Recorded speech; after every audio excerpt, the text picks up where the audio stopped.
want to make sure that I acknowledge the sponsor of the show, Tiege Hanley, because Tiege Hanley sent me this new pack. They sent me the new Tiege pack, so I just literally pulled the paper out, got it out of the mail, and I started going through it, and I got a little bit more excited than I should. You know what I'm saying? So they did send me the Tiege pack, and I don't even know what this is yet. So I'm assuming this is what you get when you first order your Tiege, and I don't know what this is.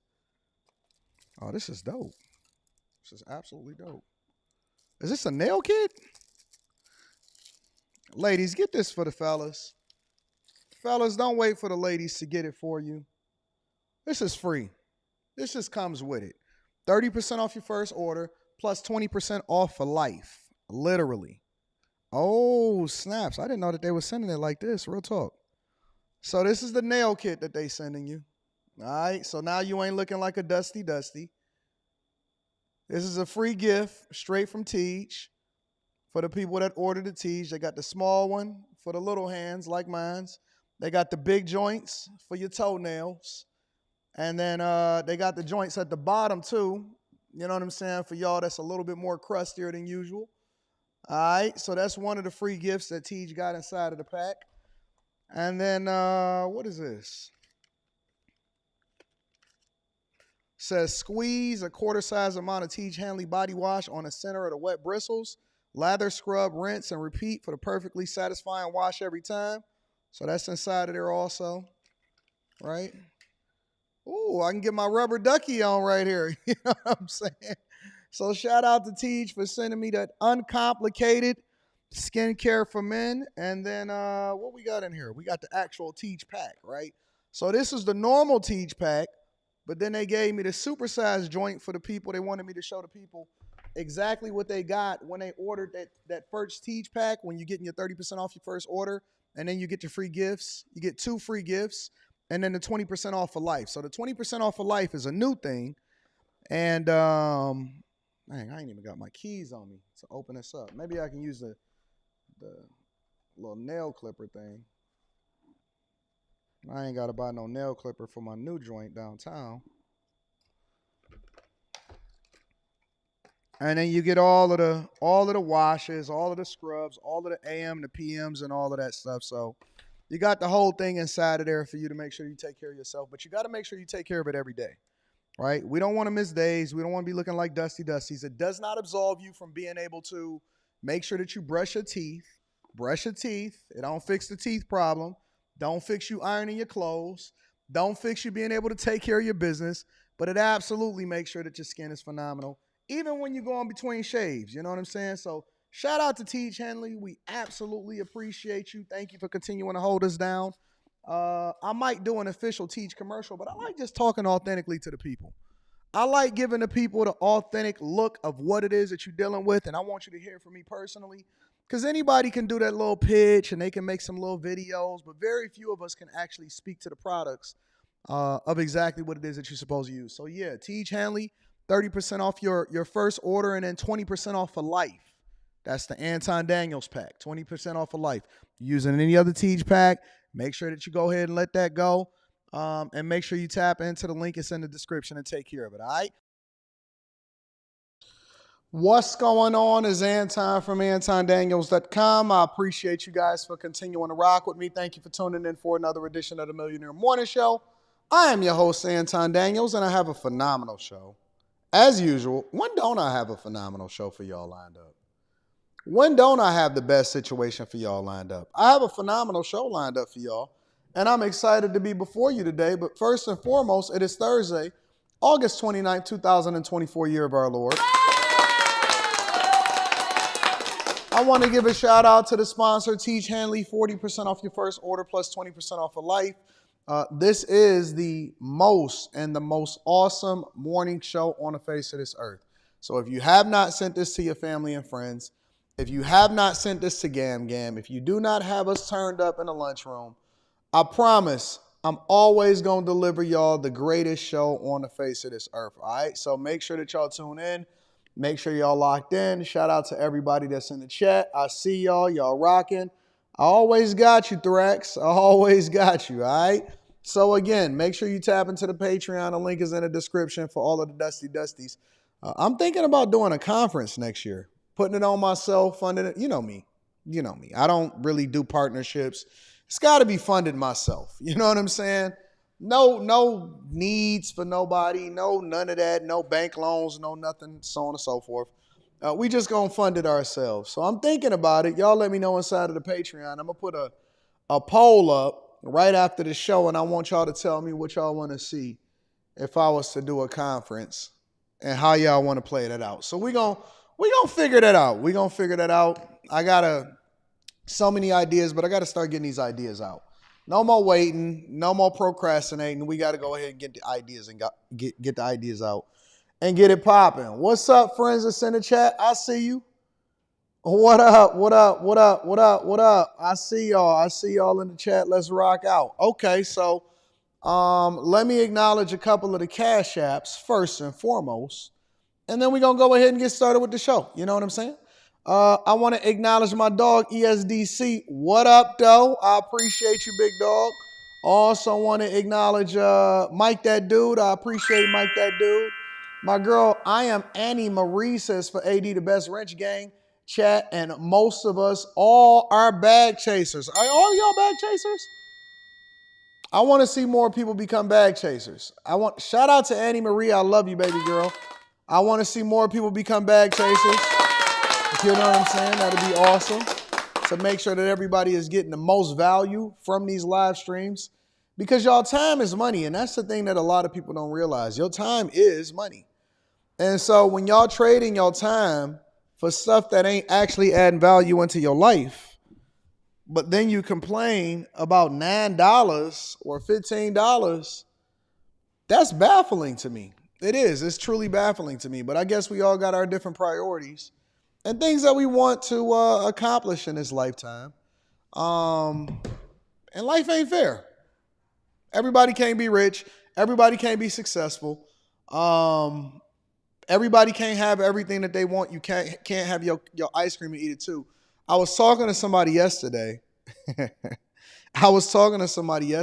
they were basically complaining to me about what it is that they can't have while they were actually telling somebody what they didn't want previously. And it was just weird to me because try to picture this, right? You tell somebody what you don't want, especially in the beginning of whatever it is that y'all interaction is, right? And I'm on this coaching call, and you tell somebody what you don't want, and then they comply, and then you complain, and this is more or less a woman issue, because it was a woman that I was talking to, and then you complain that they're not moving fast enough once you realize that you do want that thing, and it's like, nope, you can't have it now. Life ain't fair. So now you got to try to convince the other person. You got to put your sales hat on. Now you got to try to convince the other person what makes the most sense for them, and then you the beneficiary of it. You see what I'm saying? So a lot of people, y'all just got to understand, life ain't fair. It's just not fair for everybody. You play the hand that you dealt. You played it the best you can. You leave it all on the flow. You try to enjoy life, and you go from there. So shout out to everybody that's in the chat. I appreciate y'all. I hope y'all can read between the lines. I don't like telling people business. I hope y'all can read between the lines. Life ain't fair. It's just not fair. You cannot have your cake and eat it too. You know, people be telling me all the time about what they want, and I'll be thinking to myself, well, what about the other person that you want it from? What do they get from it? What's the benefit of that? You know, everybody is so focused on them. And I want y'all to be selfish before you can be selfless, because you can't pour out of an empty cup. But when you start to include other people in that, what about them? Everybody cares about how they fit into other people's lives. But nobody is focused on what the other person wants or what the other person is talking about. And it's always a me mentality. Even when they talking about you, they talking about me. And I don't understand that. That is the weirdest thing ever to me. You know what I'm saying? So on that coaching call yesterday, and I was having this conversation with her, and I was basically telling her, and I said, yo, you can't rush him into doing what you want him to do. You now have to put on your sales hat and try to convince this man what makes the most sense for him. So that's just a thought. Shout out to all of y'all. I definitely want to continue to read the super chats. And then we're going to go ahead and get started with the show. Annie Marie, shout out to you. I appreciate you, baby girl. Turd Fergberg is in the building, says, I help at conferences at work. Happy to try and help. Sure. Email me, AntonDaniels413@gmail.com, and then we can have that conversation. All right, let's continue in with the show. How about we go ahead and get started with quick hits? Again, make sure y'all tap into the Patreon. Link is in the description. Also, Tiege Hanley, 40% off your first order, plus 20% off for life. Let's get to it, y'all. Quick hits. Quick hits is a segment of the show that we don't necessarily think that we need to make sure that we highlight every single individual segment on its own, but we definitely want to keep y'all in the loop of what's going on throughout these streets. We got Tulsi Gabbard coming in. We're going to do a segment on her. We definitely want to talk about Kevin O'Leary's take on Kamala Harris's no interviews and policies. We got a lot of things that we want to talk about. Insurance rates, jobs, all of that. All right, let's get started, y'all. First things first. A man was caught on camera, and this is something that's kind of going viral, but I got a unique thought that's different than a lot of people that was talking in the comments on some of these people that was going viral. Definitely going to read that super chat shortly. But a man was basically saying that he had to pull out a gun on a large group of people, a large gathering, down in Oakland in order to defend himself. Take a look. A viral video is raising questions and a lot of concern about just how bad crime is in Oakland and how people should respond to it. The video shows a liquor store employee pulling a gun on a group of more than 100 people after he says that mob tried to loot the store and assault him. NBC Barry's Relina Jones spoke to that employee tonight. Take a look. This video posted to multiple websites shows a group Hold on. Let me back up for a minute because I seen something that kind of bothered me. Take a look. Do y'all see what I see? Do y'all see what I see? I know y'all don't see what I see because we not all the same, and my eyes tend to go towards a specific thing when I'm looking, right? Now remember, this is in Oakland, and we all know when all of these crowds gather and people doing their thing, and there's no reason for these people to be mobbing in this liquor store. But look at what I see. I see a little kid right there. That's a little kid.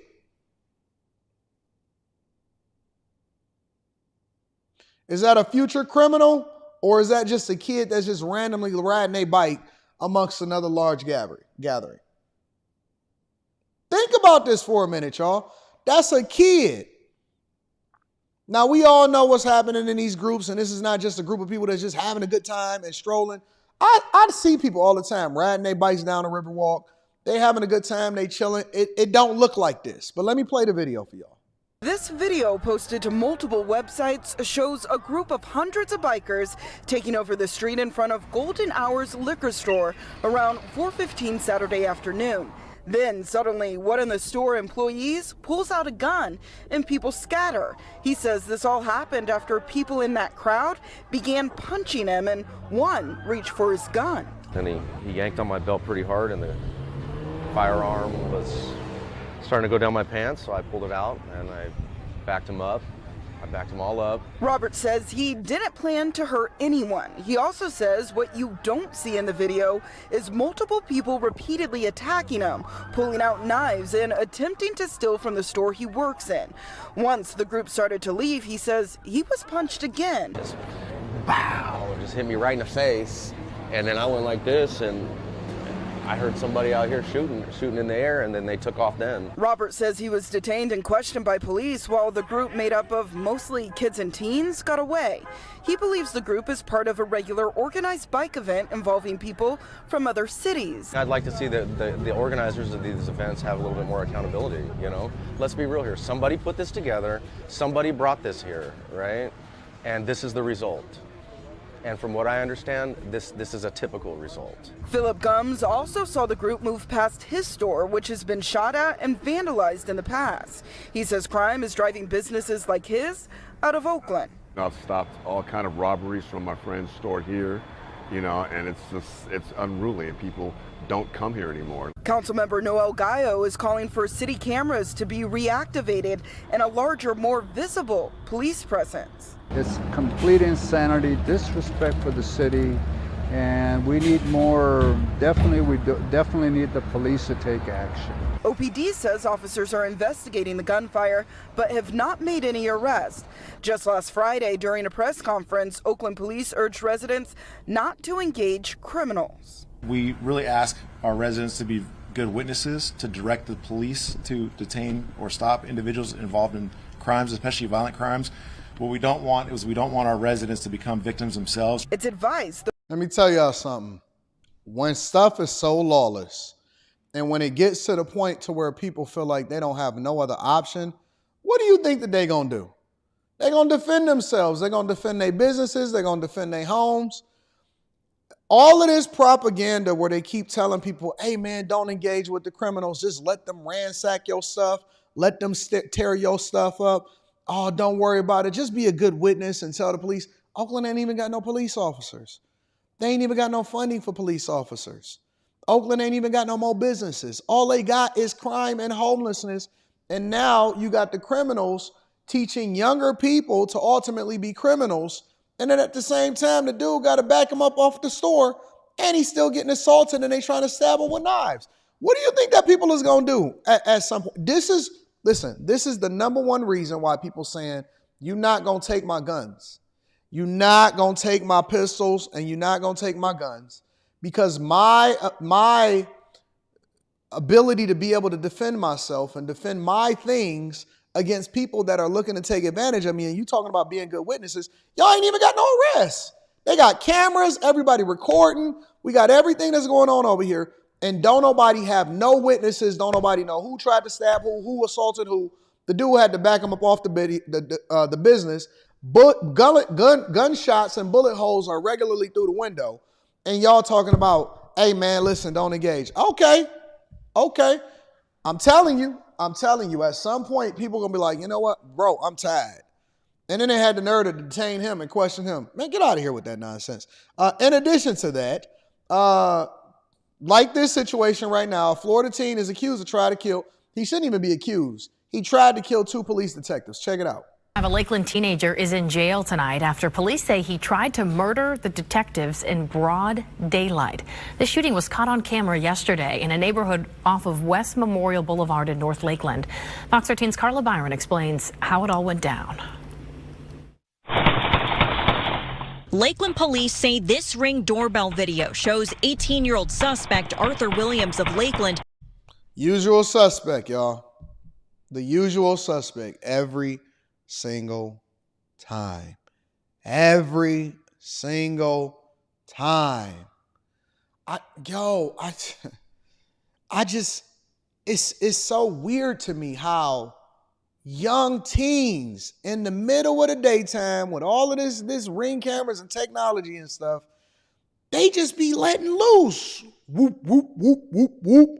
Just be letting loose. Bullets flying everywhere. Don't nobody know where it's going to land. Holes inside of people's cars and cribs and stuff like that. Man, this is insane, bro. This is crazy. They running up in old people's houses, all of that stuff, bro. Usual suspect, teen, black lips. Come on now. Black lips, nappy hair. Black lips. Always with the black lips, out here letting loose. Firing his handgun 15 times at 2 of their detectives inside an unmarked car. The car was struck 5 times. I don't even know how to shoot. This is dumb. Nearly killing the detectives inside. I mean, we are very, very lucky that we're not mourning the loss of at least 1 and maybe 2 detectives. Hey, no. Listen, we need to improve relationships with the people in the hood. Hey, no, listen, this is more. I got people that will come up on my panel on a Monday night and try to debate me and tell me, hey, no, listen, this is all. Umar Johnson to jump on the live stream. This is about police relationships. We are over-policed, and I don't understand it. They will sit here and tell you that, hey, you're supposed to negotiate and make these people feel more comfortable about selling drugs inside of your neighborhood. These people are criminals. Criminals. And then they wonder why don't nobody want to join the police no more. today. Also shown in the video, you can see this child who was blurred to protect their identity, standing and watching just feet away. That has no regard The kid for is life. watching. None. This could be in your neighborhood. This could be you driving by with your child. We always hear about these children that get hit by random stray shots from people just slinging gunfire in the air or at each other. And we have these problems in our communities. Chief Sam Taylor says the detectives were on Atlantic Road in North Lakeland surveilling the area. Williams was not their target. However, Williams approached their vehicle looking to buy marijuana.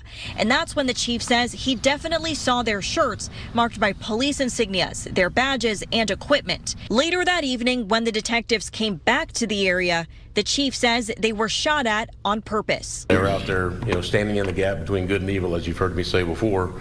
They were doing nothing other than their jobs. And this individual, Williams, knowing that they were law enforcement officers, intentionally tried to shoot and injure them. Williams and Abdul Littles, who police say was potentially driving the... Look at him. Look at him.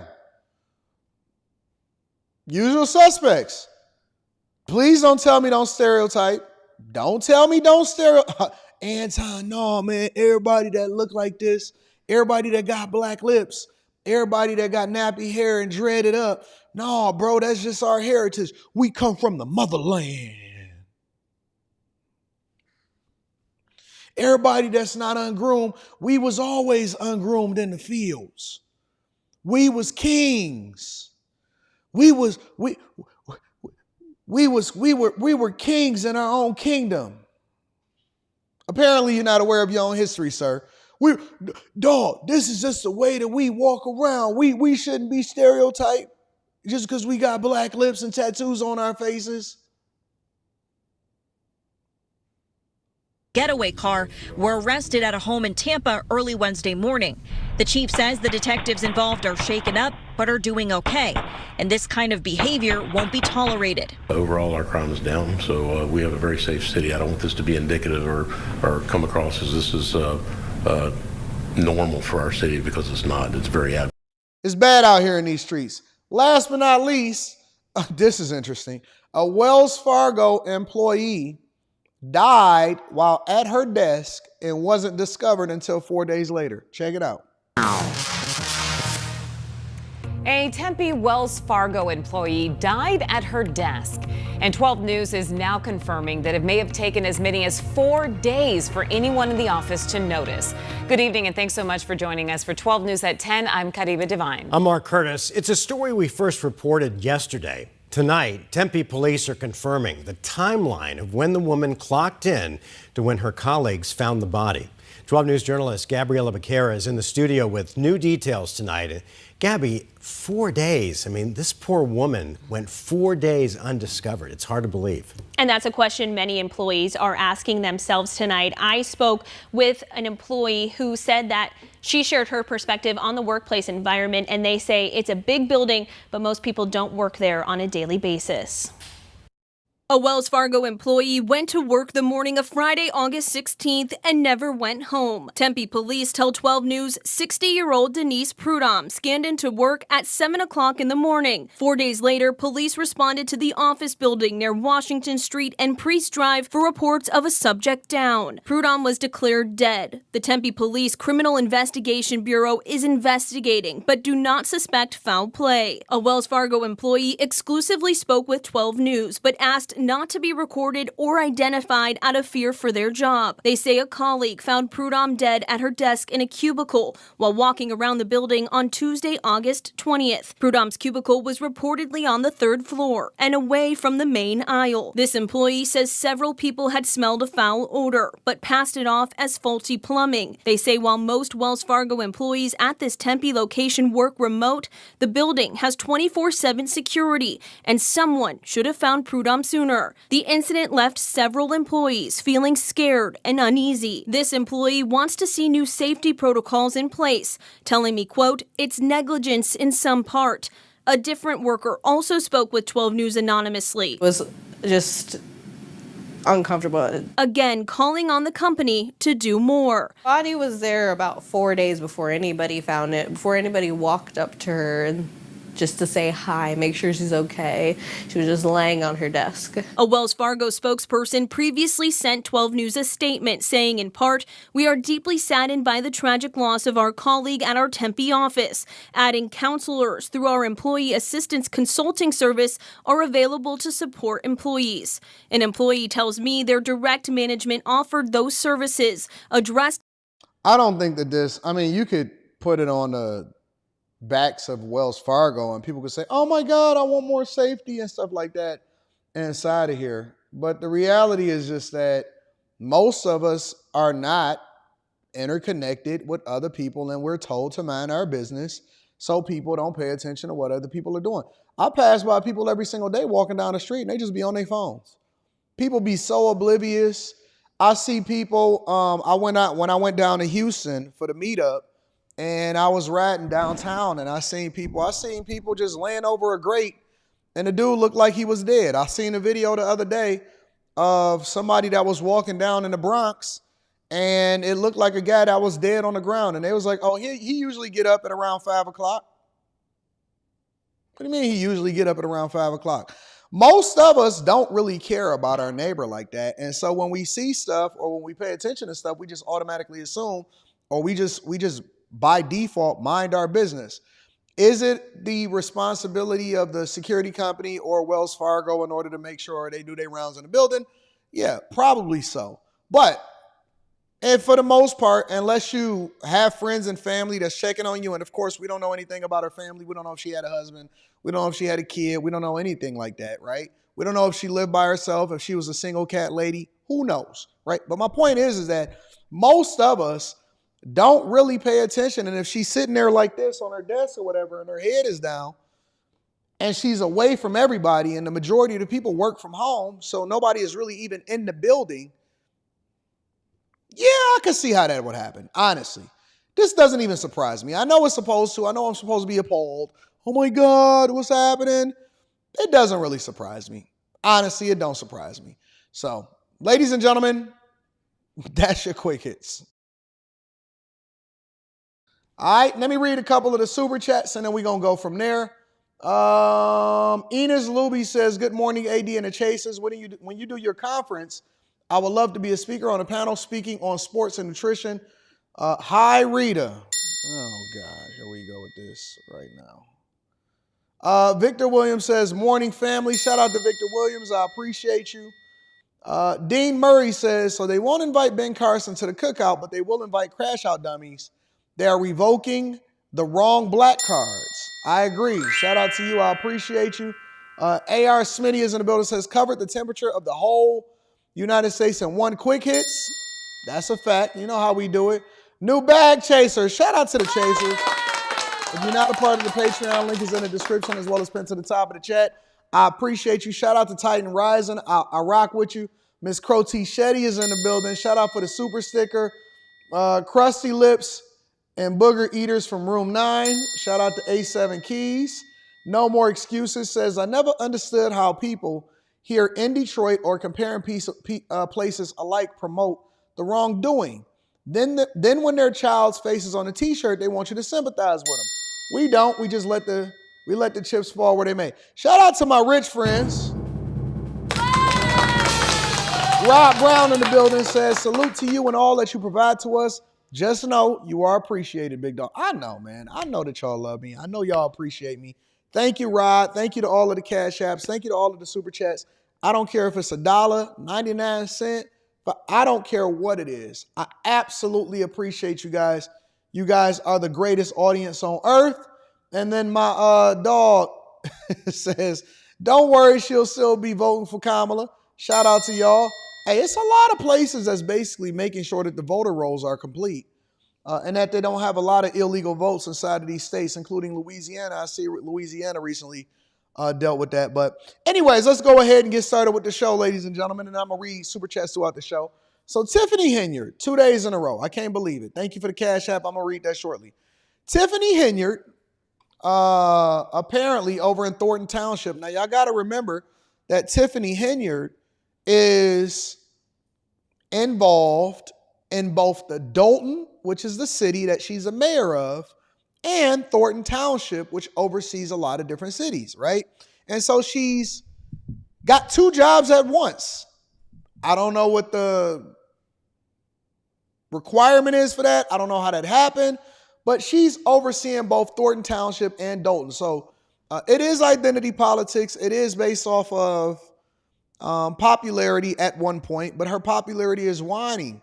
And when you see what happened at this recent township meeting that somebody sent to me this morning, or that I checked it this morning, I look at this recent township meeting and they saying that she wound up having a whole soliloquy towards the people because the other people that was supposed to be a part of the meeting refused to show up. So let me deep dive into this a little bit more. And make sure y'all hit a like for the algorithm, subscribe to the channel, and turn on your notifications. Let's get into it, y'all. Good evening. I'm Micah Mater. And I'm Ray Cortopassi. New tonight, a scheduled meeting tonight in Thornton Township canceled before it had been able to get off the ground. WGN's Jenna Barnes is live in South Holland with details on what happened. Jenna. Yep, Ray and Mike, Thornton Township Supervisor Tiffany Henyard wanted the Board of Trustees to approve some events that she wants the township to pay for, but none of the trustees showed up for this special meeting tonight. That left the meeting canceled and Henyard with the floor. With too many empty chairs, the special Board of Trustees meeting called by Thornton Township Supervisor Tiffany Henyard ended before it began. But Henyard saw an opportunity. So this is me making my statement. So if you don't want to hear it, here's the door. To speak uninterrupted to the small gathering in the room. And so that residents would know what's going on in the township. Already know you stealing from them. Some chose to leave. Those who stayed heard the supervisor speak for half an hour. That's what all the hate is all about. It's all about your super mayor became too powerful too quick.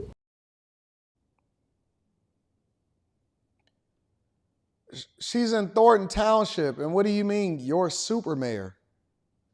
The level of narcissism. We don't talk enough about narcissism in women.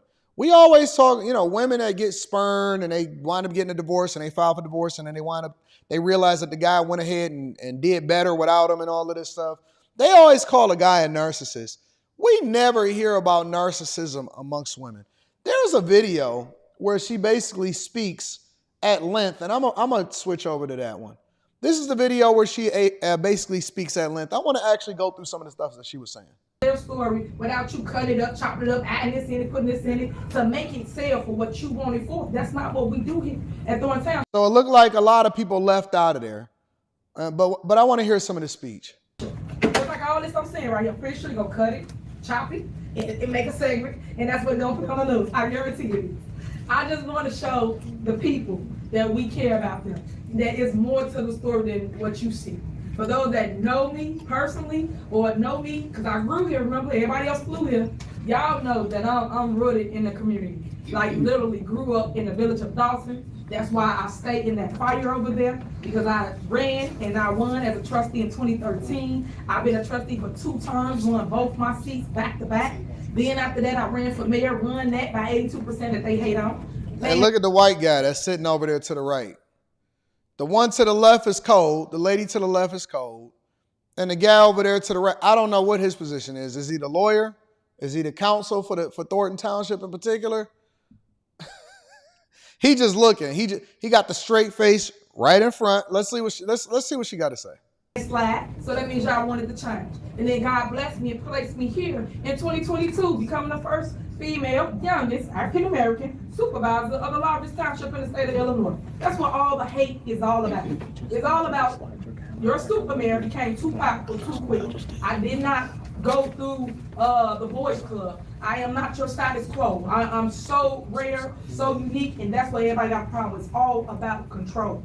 And I stand in the fight because I want the boys and girls of the next generation to see what it looks like to come out of controversy and to come out of all the hatred unscathed. Because at the end of the day, only God can fix this. Because right now, we are fighting a spiritual battle, whether y'all believe it or not. I don't know, bro. I listen, you know me. You know me. And you know that it's difficult for me to... So this turn from you leveraging county credit cards and retaliating against businesses and not doing what you're supposed to do and running the city into a deficit to now it's a spiritual battle now. Okay, all right, okay. So now it's God versus the devil. You got too popular too fast. Okay, all right, I got you. Don't have nothing to do with the allegations of the woman that was on the trip to y'all in Vegas when y'all was at Bubblegum Shrimp, and then you not saying nothing and you telling a woman to be quiet, allegedly, after Andrew Holmes was reported to have touched on her and then recorded it and then tried to send the video. None of that matters under your watch. Nothing. First class flights, skating rink in the middle of Dalton, Illinois when y'all ain't even got no money. None of that matters. The only thing that matters is it's the devil. The devil is after me. Okay, I got you. Let's hear what she got to say. I just want to see what she got to say and we're going to go from there. There's a lot of demons, and you saw half the demons got up and left, and everybody that really wanted to hear another story stayed to hear a different side, a different narrative. And those that know the truth, which I don't know about my staff, they sit here and don't want to say nothing, but I always tell them get up and speak, because when I say it, nobody wants to listen. But maybe when y'all say it might be a little different because you're telling me it, and I'm saying it to the public, but you gotta say it. So now they understand where y'all coming from as it relates to all your departments. Because at the end of the day, they say, we ain't signed up for this. We don't want to be on the news. We on this, and I get it, because that's a lot. That's a lot of pressure. That's a lot on a person. And that's what y'all fail to realize, what you're doing to regular, everyday people. They mental. Y'all should worry about that. They have families. They have kids. They have loved ones. No one cares about that. You guys just attack. And that's why a lot of people don't come to board meetings or don't speak up, because they're afraid of being attacked off of just giving their opinion. That's not cool. I keep telling you, you gotta remember, we are people first. At the end of the day, when you're sick, when you're ill, when you're in that hospital bed, guess who by your side? Your loved one. I pray, hope it's your loved one. But it ain't the hate group. What does it got to do with anything? You catting with every day. You ain't gonna see them. Call them and ask them to help you bury your loved one. Call them and ask them to help you with something for your kid. I guarantee you're not gonna get no support from them. But everybody not a band together when it's something hateful. It said that fake news and negative news travel faster than anything positive. I never seen nothing like it. And I am the first to go through a big old smear campaign like this. I never made the news every single day, every news cycle. Gosh, how much money do y'all make off me? I just wonder. This is all clickbait. I never seen it. A lot. Hey, shout out to Tiffany Henyard putting my daughter through college. She ain't even in college yet.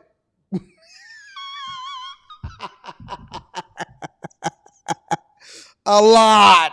A whole lot. I'm going to tell you that right now. In my life.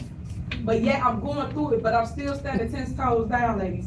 I'm not going to give up. I'm not going to alter. I'm not going to stray from my vision. I'm not going to leave my assignment that God has placed me on. I'm going to complete it no matter what.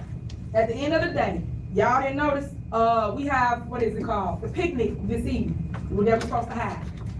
Hey, homie was like, hey, all right, this is enough. I ain't got time for all of this. We're going to go ahead and just go ahead and exit. I ain't got time for this. I'm out of here. No, not this evening. What is it? Saturday.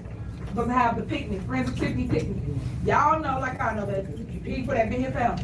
How long have Frank Zuccarelli been doing Friends of Frank Zuccarelli picnic? He did it every single year. It's the same thing we're doing. What's any different? That's what I'm telling y'all about the hate. If you really go do your research, you will understand what I'm stating to you. So now we're supposed to have that this weekend. So the board didn't show up. Sunday the 1st. What is it? It said Sunday the 1st. Okay, I'm correct. Sunday the 1st. And we're supposed to have that. And again, that brings everybody together, all 17 communities. So in doing so, the board is supposed to show up because they asked me and they wrote it in the ordinance. This is my point about control, to put it before the board to vote for it. So why didn't they come and vote for the picnic that they know we got? You don't have a board meeting for another 2-3 weeks. It's always the 2nd and 4th Tuesday, okay, of every month. So I'm just giving you the examples of the things that's going on that you're not paying attention to. So what does that mean? Do I not still provide for you residents? Do I not have a picnic now because the board didn't come and vote for a picnic that we have every single year, like clockwork? What do we do? And this is what I mean when I say the board do not run the day-to-day. You literally vote on a budget, and that's what you do. You stay within your budget. But yet, I put that on the agenda last board meeting, and no one voted for a budget. How many times do I have to keep saying vote for a budget, vote for a budget? We've been fighting for a budget since April, and we still to this day don't have a budget. Nobody got a plan, but everybody want to stop our plan or our vision. Why is that? You cannot stop someone's vision that really cares about the public. Because at the end of the day, y'all know we still having that picnic. So y'all might as well show up and come on out. May not have no the artists that we had set up for it, but we gonna have a picnic. So still come out, love on each other. Y'all know I'm all about family. Bring your kids. You gotta find no babysitter. You gotta do none of that with any events we throw here at Thornton Township. They're talking about a picnic, fam. This is so unhinged. This is so silly. Let me tell you, bro. Y'all know what my plan is if I was to ever run for office. And listen, maybe I just put somebody in place to run for him and then I endorse them so that I can fix certain communities or whatever. Because, again, I think that everything should be cut. No picnics, no none of that stuff. It ain't about no picnics. This is about getting the budgets in order. I don't think that government should even be involved to that degree of that type of thing. I think that that's the thing that you then get sponsorships for. If you ever want to have a community event, you have to have businesses that are thriving within the community, then give back to the community. It's one of the reasons, for example, that even though the team is trash as far as the Detroit Pistons, what they've done is our mayor here in Detroit has then tapped the shoulders of all of the different organizations that are inside of the city. Now that they brought the Pistons in, now that they brought the Lions back, now that they got the Tigers in the city, now that they got the Red Wings, they all a part of the city. And then you're going to have the soccer club that is coming into the city. So now what they've done is they say, hey, Pistons, we need you to be a part of the community, and you take this segment of the city and you got to do this many different parks. And that's going to be a part of the fact that we allowed for y'all to come in and we allowed you to get the tax breaks, even though you brought the jobs in. You still have an obligation to the community to continue to be visible. This helps your brand and it helps us as a city continue to thrive, because as a city grows, you grow as an organization because the valuation of your franchise is going to continue to go higher. And they're pitching them from a business perspective while absolutely marketing them to the people, which makes them more endearing to the people. And it allows for them to be a part of the social structure of what happens in the city. So then what happens was Tom Gores, and I got to give him and Platinum Equity a lot of credit, they went through, and how do I know this? Because I am a part of the meetings. I pay attention to what happens on Tuesdays. I know what's happening within the community. I'm a part of the community, so I know what happens. So now Tom Gores and the Pistons organization went through and they built the community center. They also built the headquarters that was separate from where they play in the city, inside of the city. And then they also started to refurbish all of the different parks. So if you go to the parks now and anywhere where there's a basketball court, all of it was redone by the Pistons organization because they're a part of the fabric of the city. That's not supposed to be a government responsibility. The people's tax dollars are not supposed to be for entertainment and picnics and all of that stuff. It's supposed to be separate. That is a separate issue. And it's the same thing with the Tigers organization. Ford Motor Company, they decided to go and buy the train station. They spent $1 billion buying and refurbishing the train station, which also include an extension of the park. I think it's called Asbury Park. I'm not sure what the name of the park is. Asbury Park, which is in front of it. So if you look at my most recent video that I even put up a couple days ago on the Anton Daniels channel, that whole park, that whole place is redone, right? It's the first electric street that if you got an electric car and you're driving down that street, your car is being charged while you parked or while you're driving down that street, because they have infrastructure that is now being set up and is being tested because they're incentivizing different businesses to participate within the community. And it takes away from the fact that the city have to put resources into it. So now they can ask for more money to replace the people mover, right? It's going to cost $65 million to replace all of the cabs and the trains. And so those are the conversations that they can start having so that they can keep it free for people to live, work, and play, because the people mover don't cost anything. The Q line don't cost anything. That is being sponsored by the Penske organization, Dan Gilbert, Quicken Loans, Rock Financial. All of these companies are coming together because they understand that a rising tide lifts all boats. So now you incentivize the community to continue to promote each other. Okay, now we got the Shake Shacks coming in. Rihanna's Fenty is now downtown. Gucci store opens up in a Bedrock Financial building. all of these places start to thrive. Everybody starts to thrive. Then that's when you start to get all of the conventions, right? The Jazz Fest is going to be this weekend. We had Afro Nation. That was awesome. I went to that last weekend. It was bigger than it was last year, right? Then you'll start to have the draft. The draft was here, right? In which then visitors came in and said, wait a minute, this place ain't nothing like I thought that it was. This is way different.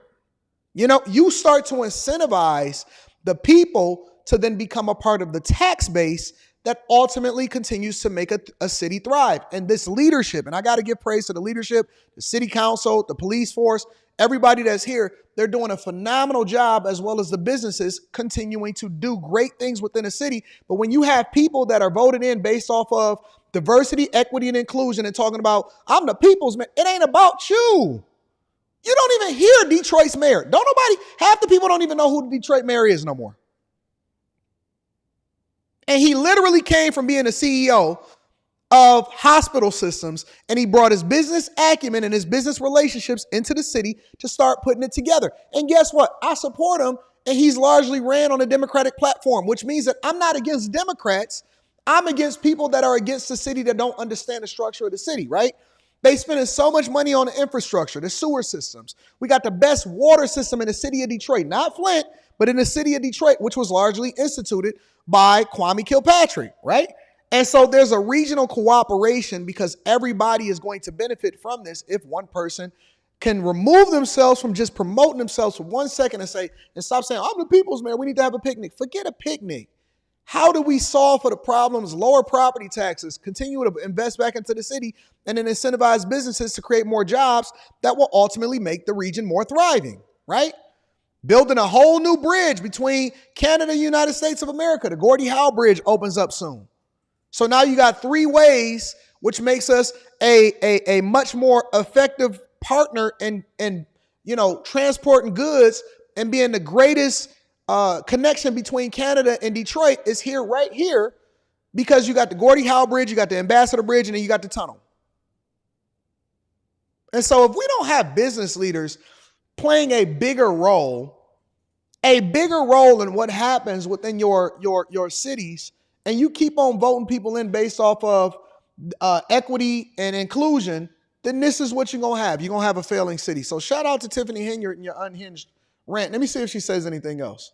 Bring your entire family, because it's something to do for everybody. They can skate, they can dance, they can do whatever, play games. It's for everybody. And that's what I love about what we do here in Thornton Township. They keep getting overshadowed with the negativity. We all about caring. We all about uplifting. That's why y'all see me still walking, still talking, still positive, still with my head held high, because I don't know.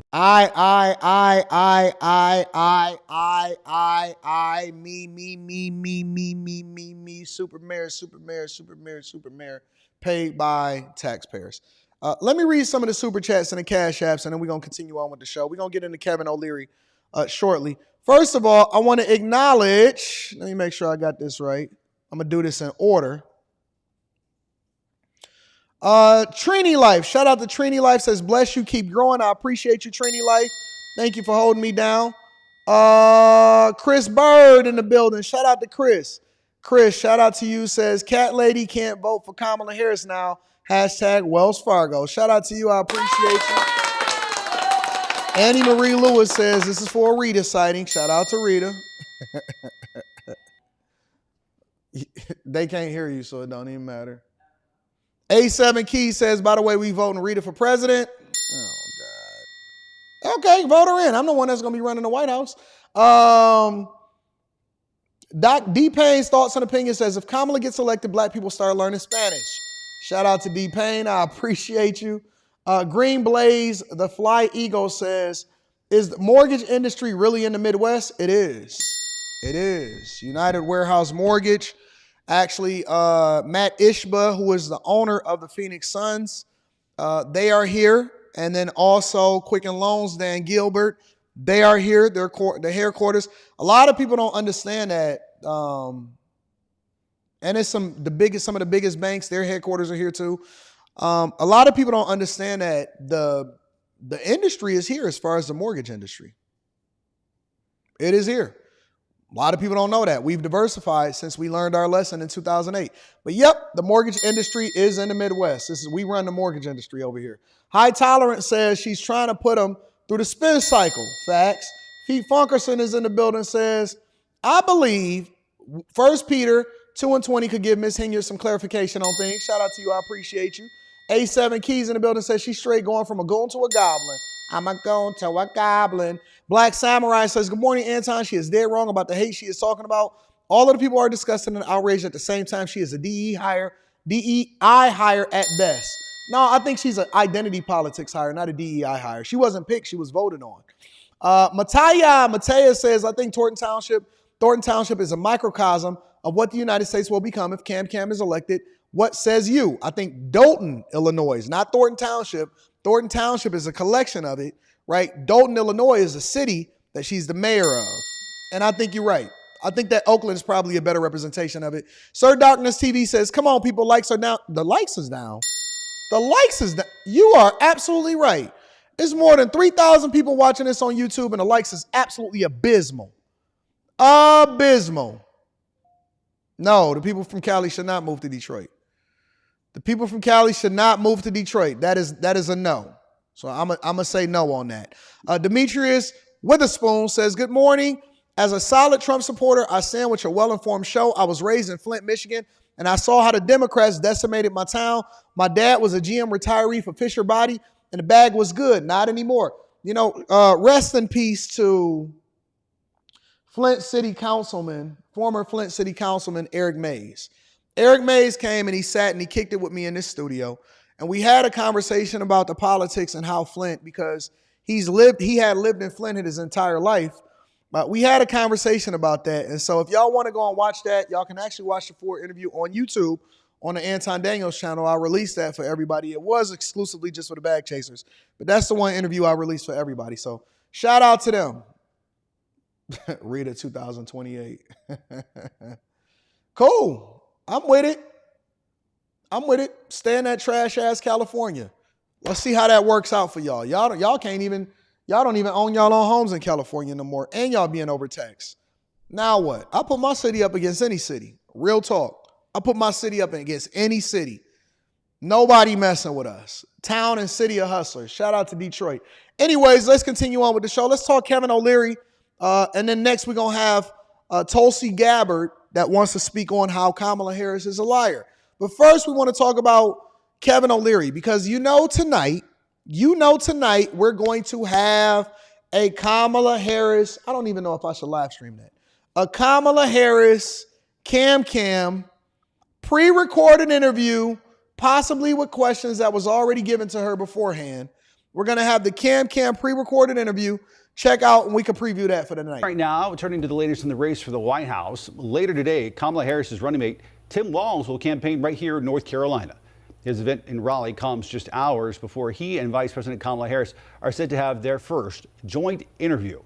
WCNC Charlotte's Alice Barr breaks down the latest from the campaign trail. Good morning, Ben. The pressure is on for this sit-down interview airing on CNN, with both critics and supporters pressing Vice President Harris to more clearly define her stance on several key issues. Vice President Kamala Harris and running mate Minnesota Governor Tim Walz kicking off a bus tour across southern Georgia, listening to a high school marching band. So we doing pep rallies the whole time? Hold on. So we gonna do pep rallies the whole time. The whole time is pep rallies and pre-recorded interviews. We gonna get our first pre-recorded interview since she's been declared the Democratic nominee for President of the United States of America. Okay, I got you.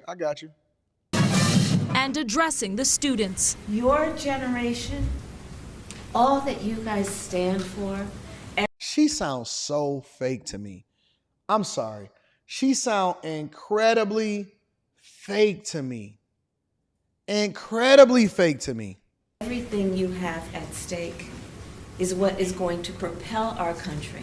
Governor Walz drawing on his time as a high school teacher and football coach. Education is the key to the middle class. as the Democratic ticket seeks to appeal to rural voters in a critical battleground state. Tonight, they'll hold their first sit-down interview on CNN. I think it's very important that she's very explicit about her policies. Former President Trump's running mate, Ohio Senator J.D. Vance, criticizing his rivals for what he sees as empty promises of hope and joy. Her citizens are suffering. She should not be feeling joy. She should. So let's go on to Kevin O'Leary. So I gave y'all a little bit of a preview of what you can expect. We don't know what to say, but we all know that she's going to have a babysitter in Tim Walz, and he's going to be there for the interview. So she's not going to actually do an official interview.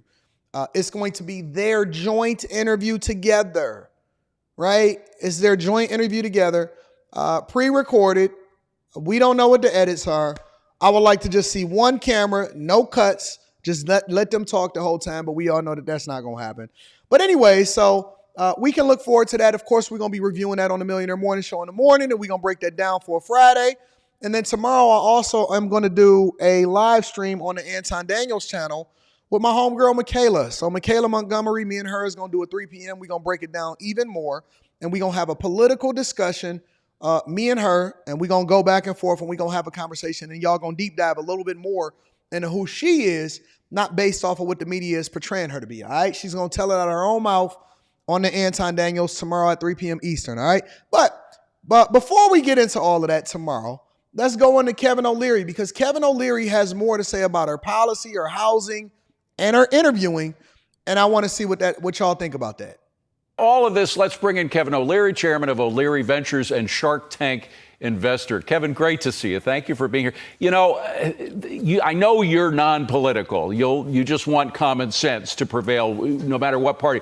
But if you think like a Democrat, you think the solution to that problem is what? More government spending. And Kamala Harris has come out with her housing plan, or one of them. One of them includes price controls for people who have rental property. But $25,000 for new home buyers, how do you think that would affect the housing market? Well, I'm in the real estate market. I'm pretty familiar with what's going on there. And I wanted to add one element to this. You know, I have over 54 portfolio companies and pretty well split down the middle in terms of men and women CEOs. Some are Democrats, some are Republicans. We need policy. What we pursue is to understand policy so we can make our plans about how we're going to invest in quarter 2, quarter 3, and onwards next year. So a lot of people are waiting for her policy so that they can ultimately determine, okay, well, if Trump wins as president of the United States of America, we already know what we're going to do. We got that in order. We need to figure out what this looks like under Kamala Harris, because we don't know how we're going to be affected, especially when we're talking about what states that we're headquartered in, how it's going to affect us from the real estate perspective, what's going to happen as far as taxes. Should we be investing more in overseas assets, or should we be tapping into markets overseas? Should we bring more of our employees and more of our market over here in the United States of America because we're incentivized to do so? We can't plan as companies because we don't even know what she stand on. We don't even know what we supposed to do, because she hasn't given us anything to leapfrog off of outside of general talking points, which those are absolutely trash also. Next year.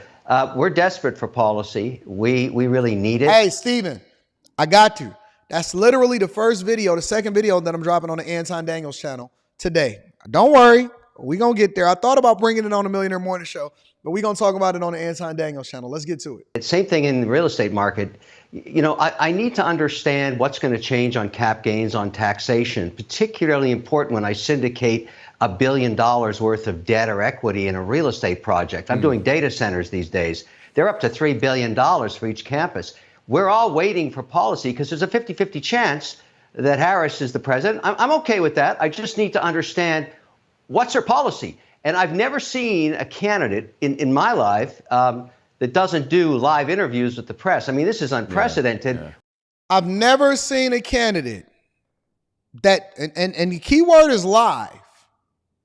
Let me say it again. I'm going to let him say it for you because I don't want you to think that I'm feeling some type of way. I know Chadford Morris want me to be a little bit more supportive of Kamala Harris. Okay, well then give me something to be supportive of. Chadford, I see you in the chat. You hear every day. You're a hardcore Kamala Harris supporter. AD, you're becoming too biased and not assessing both sides of the politics. Started watching a show because you always called it for what it was. I still call it for what it is. Nothing's changed. I just think that she's absolutely trash. Listen, I think that she has the potential to be the worst president of the United States of America in my lifetime. And you know, and of course, I've been calling it fair the entire time. You know that my worst president of all time is actually a Republican. It's Bush too. And then I also give credit to Obama for a lot of what he inherited, but I do hold him accountable for the legacy that he left and what he still stands on and the thing that he still champions, which is the alphabet community.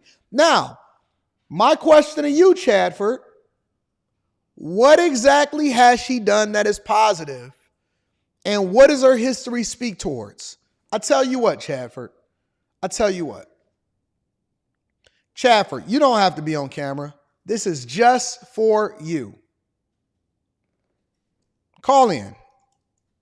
Since you want me to be supportive of her, help me to understand. Because I said this on Monday. I said I've been looking for somebody to give me some insight on what Kamala Harris is so awesome about and why should I support her. Convince me, Chadford. Convince me.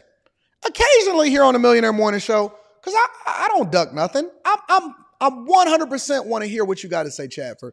Chadford, that link is for you. I just dropped it inside of the chat. That link is for you, Chadford. It says for Chadford. Call in and help me to understand exactly what is so awesome about Kamala Harris and her policies, and I'm open to the possibilities of voting for her. I said this the other day. I'll be waiting for you. Let's get back to Kevin and let's see what he got to say. Oh, Chadford is here. Okay, hold on 1 second. Chadford is here. Chadford, what's going on, big dog? How's it going, man? You doing all right? Do you want to be on camera or do you not want to be on camera? No, I don't need to be on camera. Okay. I'm still trying to get ready for work. Yeah, I ain't trying to get on camera. No worries. Give me a second. Let me make sure that I pivot really quickly. All right, Chadford, hit me with it. What's awesome about her? And I'm open. I'm open. I'm not going to criticize. I'm open. I said that I'm open. I'm completely open. Clean slate. Kamala, go. All right, so I don't support her in what she does. I 100% agree with the issues and trouble that she's been causing. I don't support her. I do support Trump. But wait, Chadford. What? That is not the way you start off trying to convince me that I need to be a little bit more open. That I need to be. Okay, go ahead. So in the chat, I said that I used to be more objective, right? Calling things for what it is. It's not about you supporting Trump or supporting Kamala. Like, I don't support Kamala, right? I prefer Trump over Kamala. That's not the issue. I 100% agree with you on that. Okay. What I'm saying is for you to cover other things that Trump is also doing or that's related to Trump that could be an issue as well, right? Not just Kamala, right? But also other things also. Chadford, you have to understand this, big dog. We've been covering Trump, and I don't know, how long have you been watching the show? I want to say early last year. Early last year, so 2023. Yeah. So I haven't been covering Trump that whole time? No, I'm not saying that you haven't been covering Trump. Okay, but here's the problem though, Chadford. We have 80 days left until the election. They threw this woman on us, okay? I 100% agree with that, yep. So we got to catch up. We got some catching up to do. We know who Trump is. Like him, love him, hate him, despise him, whatever it is that you want. We've covered his trials. We've covered Letitia James' thought on him. We did whole live streams on him. We covered everything that was happening in Georgia. We tied it in with Fonnie Willis. We looked at everything that he's done. That's how I'm able to speak on him so well as far as what happened from 2016 through 2020. Good, bad, or indifferent, we know who Trump is. Nobody is disillusioned about who Trump is. So now what we've been covering is J.D. Vance, Tim Walz, and Kamala Harris, because she's been thrust upon us when we was covering Biden and Trump. Now we got a rigmarole around. They do the old loop-de-doop on us, and now we got to find out. So now I'm going to be critical. I'm going to be 100% critical. I didn't even think, I was not for Trump in 2015 initially when he first started running, because I thought that he was doing it from a marketing perspective. The more that I learned, the more that I understood, okay, so now I can change my perspective and my position. And so I'm not really sure what you want me to do. I got to catch up. We got to find out who this woman truly is, because they keep trying to parade this woman in front of us as though she's the greatest thing since sliced bread. And I'm hearing differently.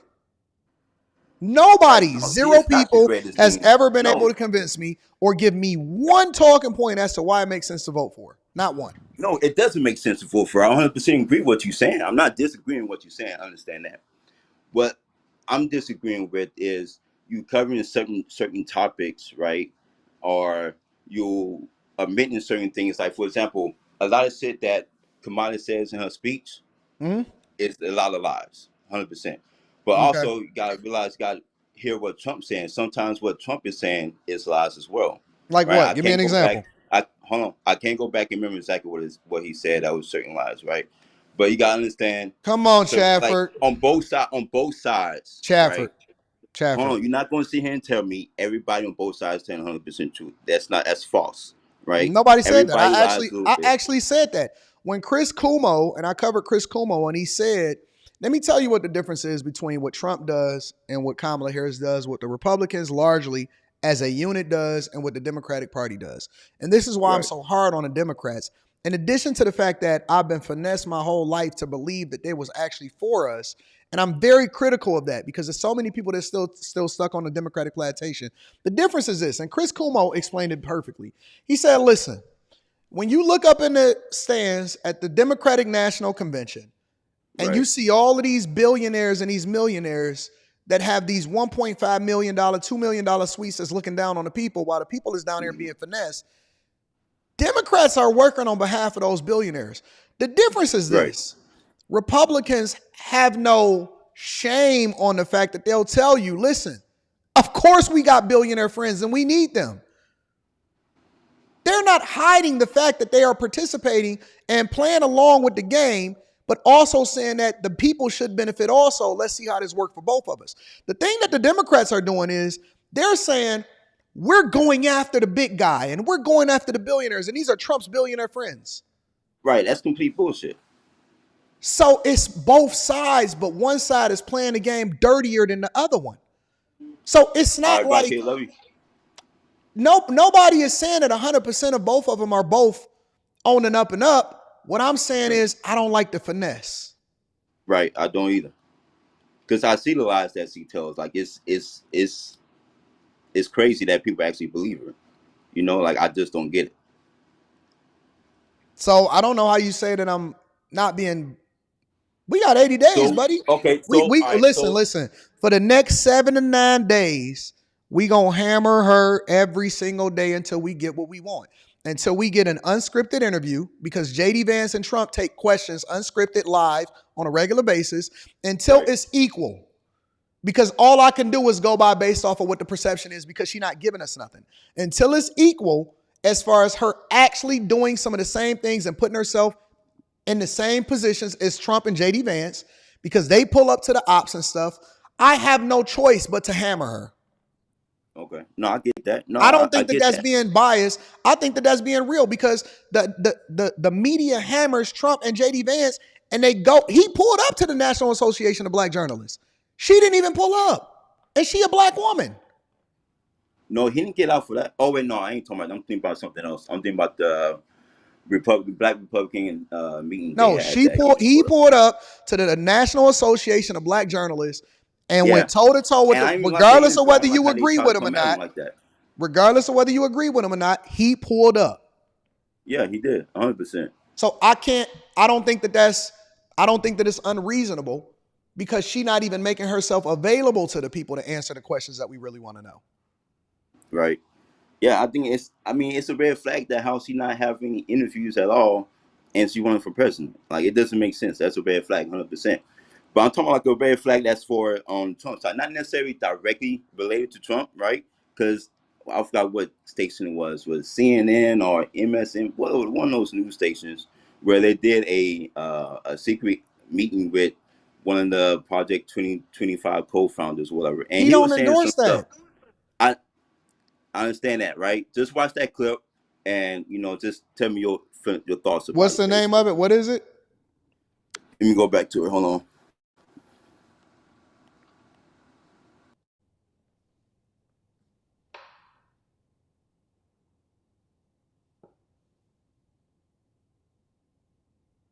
You disappeared. Well, Chatford, this is a live show, so just let me know what it is inside of the chat, and I'll pick it up and I'll come and check it out. I can't stop the show, big dog. But I appreciate you for pulling up. Shout out to you for pulling up. I like that. I like occasionally taking calls for people that pull up and, you know what I'm saying, express their thoughts. I'm open to it. I just think that she needs to be criticized more because she is not transparent and she is not presenting us with an opportunity to ask the questions that we really need to ask as a people. Let me read some of the super chats and then I'm going to continue on with the show. Shout out to y'all and shout out to Chatford for pulling up. Demetrius Witherspoon. Oh, yeah, you said that one already. Shout out to you, Demetrius. I appreciate you. Dean Murray is in the building. Dean says, God said he ain't got nothing to do with that. No Lames TV says, Dallas, Texas, and it's the real D, not Detroit. Dallas, Texas is a fruit city. I love Dallas. I'm going to be honest with you. Dallas is like my fourth best place to visit, maybe fifth. I like visiting Dallas. Dallas is awesome. But let me tell you something. Dallas is a sassy city. Dallas don't even got their own sports teams in there. Tell me I'm wrong. Dallas don't even have their own sports teams within their cities. Man, listen, I know a lot of y'all want to claim a lot of stuff because y'all just the beneficiaries of Texas in general. But let me tell you something. Dallas don't even got their own sports teams. Their own sports teams don't even play in their own cities. We can go city to city. Y'all want to have it? We can go city to city. We can go city to city. Y'all don't even have y'all own sports teams. And every time I visit Dallas and I see a young man walking down the street, he be like, hey, man, hey, girl. I said, I didn't know that. I thought that this was a red state. They said, but we got blue cities.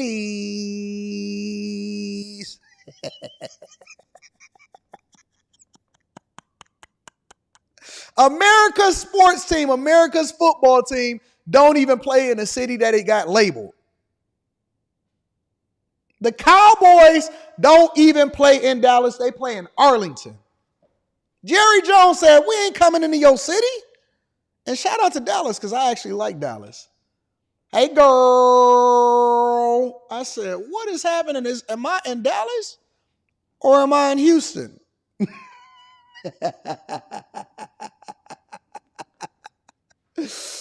Woo! Don't start with me.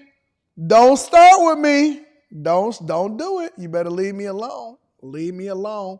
I don't want to hear nothing about no Dallas, Texas compared to no. Stephen F says, and we gonna win a Super Bowl before y'all. Stephen F says, Kamala always sound like she talking to 3-year-olds. Shout out to Kamala. Stephen Butler is in the building. Shout out to Stephen Butler. Stephen Butler says, you got to check out the illegal immigrant gang. Yep, I'm aware of it. We're going to talk about it on the Anton Daniels channel. Hank Woodmore is in the building. Hank says, good morning, my brother Anton. I joined the Bag Chasers last week looking for different ways to run up a bag. I'm getting married next May. Salute to you and shout out to the Chasers. Shout out to the new Bag Chasers. If y'all not a part of the Patreon, link is in the description as well as pinned to the top of the chat. Craig G says, good morning, everyone. Stay blessed up. I think I want to do an improv. Rita.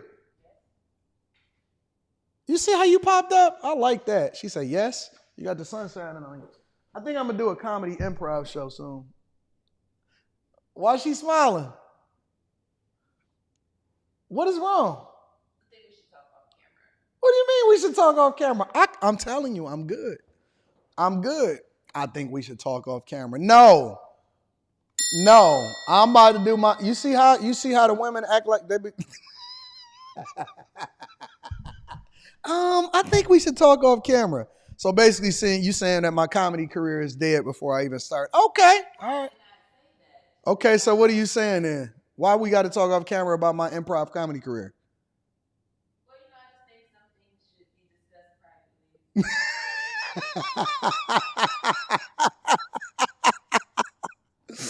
I'm funny as hell. I make you laugh all day, every day. Don't worry, we'll get there. You also love me very much.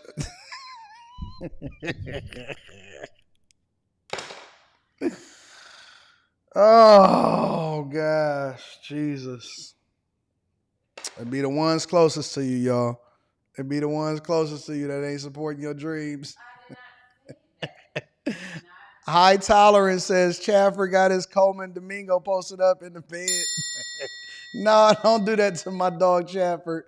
Hey, y'all see how they try to dash my dreams and kill my comedy career before I even start? I'm about to take a smoke break, Eric.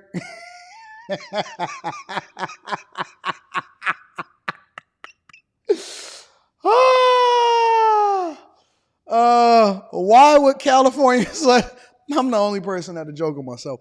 Why would California's legislators pass a bill banning local governments from adopting voter ID laws for elections?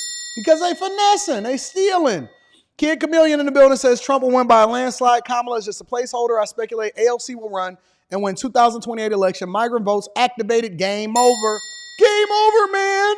Game over. What movie is that from? A7 Key says Chad smoking on that Room 9 bias loud pack. Greg Charlie says, I'm not saying Trump has never lied, but wherever I ask what did he lie about, they never have anything important to say. Like he said that he didn't have what that star. Who cares? For sure, for sure. I do not know that. I do not know that woman. Joe Q 66 says 1 month anniversary watching your show. You have totally motivated me. It's worse than 80 days. It's 68 days. Shout out to my hardcore watchers of the Patreon of the Millionaire Morning Show. Chris B says scary thought is another Tiffany Henyard running this country as president. That's crazy with the nuke codes. Enforcer 2K9 says I've still never heard a Kamala supporter make an argument that does not include either the words Trump or black and Project 2025. Agreed. Rashawn Irving says Dallas Mavericks. Oh, okay, yeah, you're right. I give you Dallas Mavericks. Y'all got one sports team. Truth with ES or E says Houstonian here, don't talk bad about Houston. You're talking about the place that they give you the 2 for $1, and I'm not talking about buy one, get one free on groceries.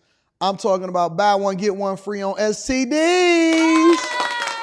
You can get chlamydia and herpes at the same time down there in Houston. Shout out to Houston. And you can go and see all of the homeless people respectfully lined up and sleeping on each other in the downtown area. Respect President Rita's gangster. Oh, my God. AD going to be like women be shopping? Nope. I'm good. I'm going to do a set for y'all. We believe in you. And talk about, thank you. Anton stopped the video for 10 minutes about Room 9 kids. Exactly. You see how good I am? Cam does interviews and Trump does interrogations. And shout out to my dog Artifacts in the building with the super sticker. I appreciate you, Artifacts. All right, y'all, let's get into Tulsi. Tulsi Gabbard. Tulsi. So Tulsi says that Kamala is a liar. About what? We don't know. Let's get into it. Make sure y'all hit a like for the algorithm. Subscribe to the channel and turn on your notifications. Up next, we're going to talk about these 800,000 jobs that just mysteriously vanished and how insurance is basically being leveraged to kick y'all out of y'all homes. Make sure you hit a like for the algorithm, subscribe to the channel, and turn on your notifications. Let's rock, y'all. All right, as he continues to expand his coalition of supporters, Donald Trump has reached across partisan lines, adding RFK Jr. and Tulsi Gabbard to his transition team. Yesterday, Tulsi called out Kamala for trying to change the debate rules against Trump. Now, during the 2020 campaign, Tulsi Gabbard completely humiliated Kamala on the debate stage shortly before she suspended her campaign. This is a great moment. You may remember it. Senator Harris says she's proud of her record as a prosecutor and that she'll be a prosecutor president, but I'm deeply concerned about this record. There are too many examples to cite, but she put over 1,500 people in jail for marijuana violations and then laughed about it when she was asked if she ever smoked marijuana. She blocked evidence that would have freed an innocent man from death row until the courts forced her to do so. She kept people in prison beyond their sentences to use them as cheap labor for the state of California. And she fought to keep cash bail system in place that impacts poor people in the worst kind of way. I don't know if anybody has ever watched that debate or if y'all was outside during 2019 during the Democratic debate where she had an opportunity to win the primary on her own merit and her debate skills, and she got absolutely destroyed. Tulsi Gabbard had effectively ended Kamala Harris's run for presidency. That's a fact. That's a fact. That will forever go down in history as one of the most aha moments of,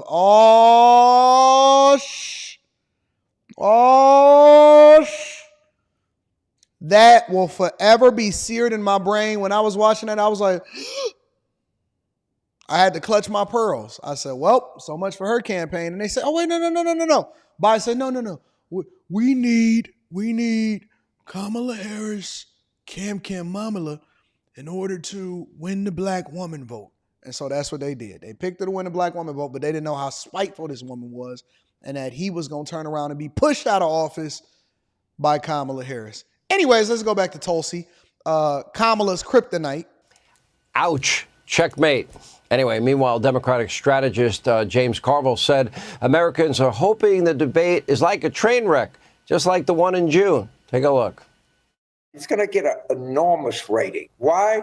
Because there's nothing more that America likes than a train wreck. And they saw one on June 27th. So they're going to tune in hopes they see another train wreck. People just love train wrecks. They'll line up forever. And, the last one they saw was one, maybe the biggest ever. And they'll be watching anticipation come September 10th. Here with reaction, 2020 presidential candidate Tulsi Gabbard. By the way, you're not on the terror watch list any longer, are you, Tulsi? Another shocking story as well. I hope that's all resolved. Unfortunately, Sean, I wish I could say the same, but it has not been resolved. I've been informed that the targeting package that the TSA created for me when they put me on the secret domestic terror watch list is still operational. That is insane. To know that this administration is allegedly so retaliatory, and they want to sit there and talk about Trump, but this administration is so retaliatory that they will put Tulsi Gabbard, a former congresswoman, Tulsi who served her country in the National Guard, that was a primary candidate for Democratic national presidential congresswoman-ish, serving our country-ish, National Guard-ish person of America. She's as American as you can get, and she got the rogue, the rogue thing through her hair. Come on, man. You're going to put Tulsi on the national watch list? That's pretty retaliatory. But let me see what she got to say. That is insane, and we'll stay on that case as well. All right, that was a verbal beatdown, and you came in, you were armed with facts, also reports that you are part of Donald Trump's debate prep team. What do you tell him, without giving away private conversations you may have, about debating Kamala Harris? Because she did go in with, memorized lines to go after Joe Biden, and they were effective to some level. Yeah, they were. First of all, as you know, President Trump is not a politician at all. He doesn't do traditional political debate prep. He is prepared to debate Kamala Harris anytime, anywhere. I think the only place where I may possibly be of help is really conveying that experience that I had with her on the debate stage that you just played, sharing the kinds of games she will play in order to try to hide her real record from the American people.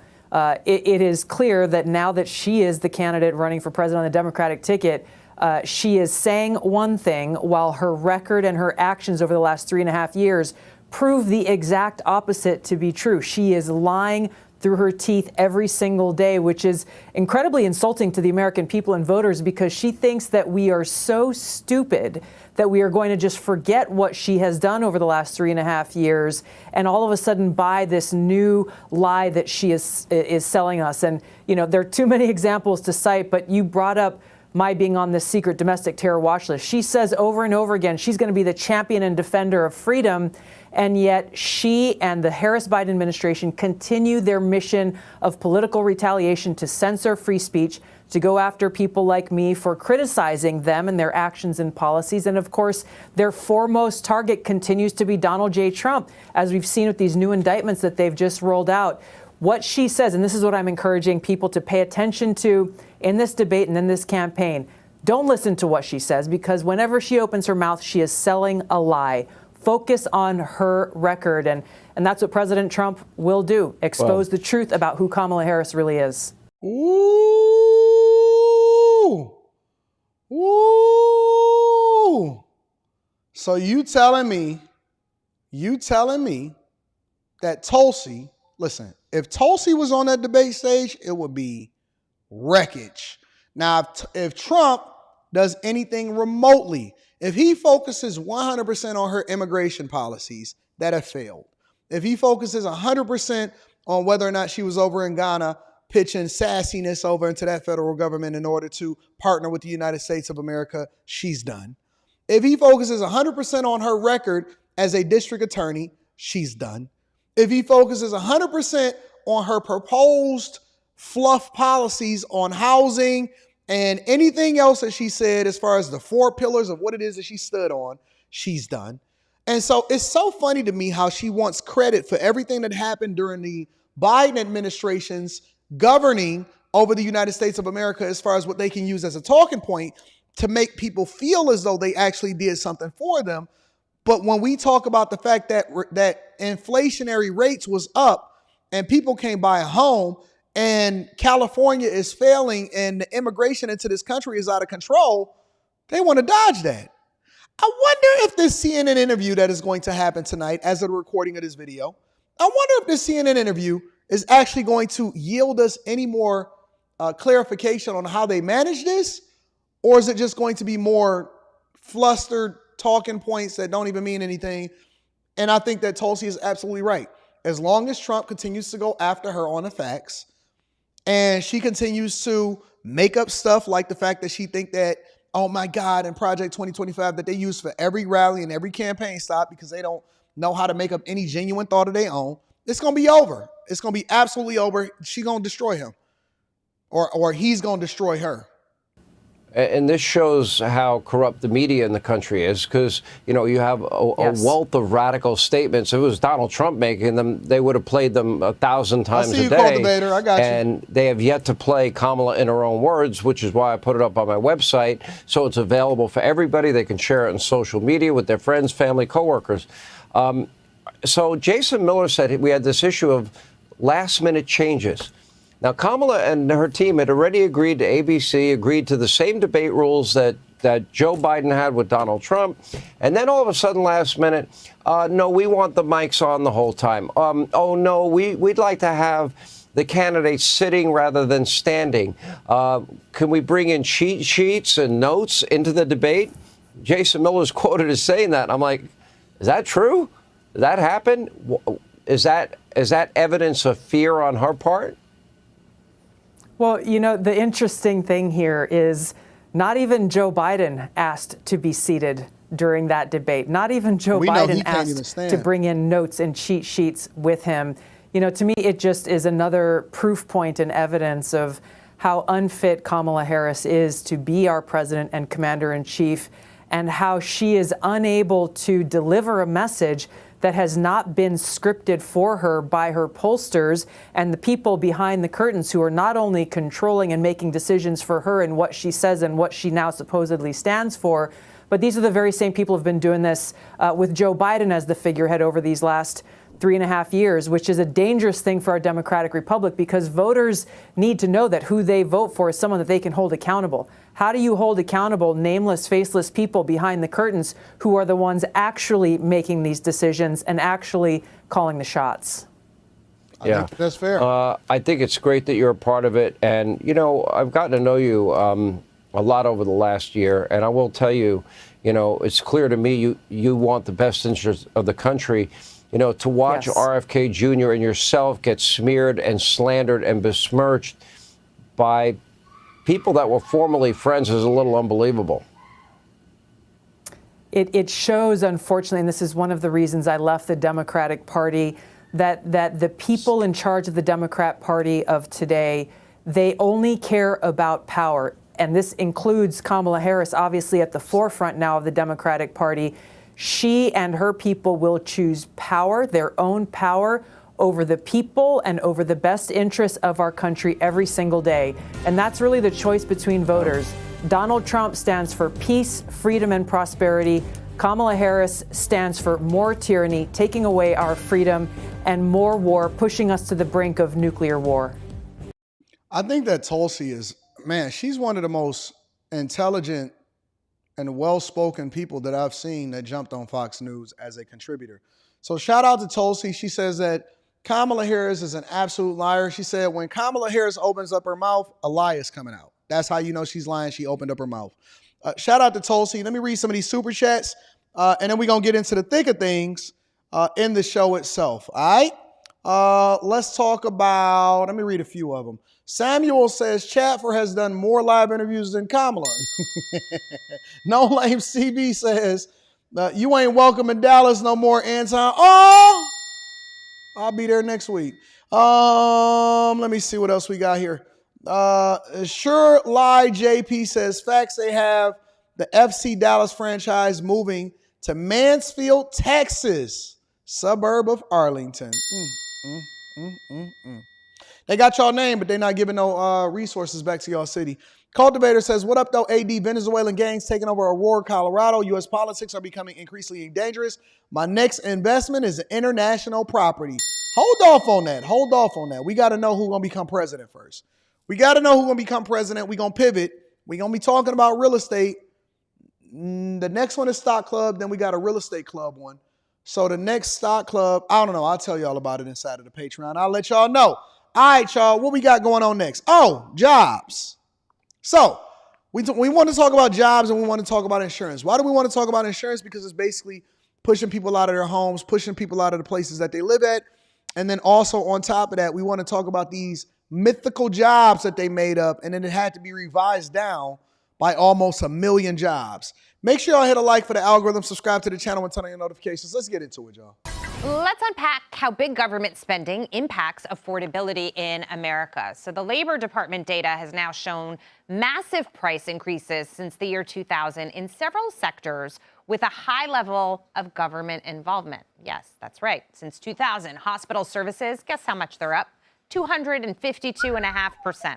College tuition up almost 173%. Housing up 103% when they. Let me add some context to this. So a lot of times y'all will see somebody say, because see the talking point that the Democratic Party and Kamala Harris are saying right now is they're saying, well, no, inflation is low now. Inflation is slightly above 2%.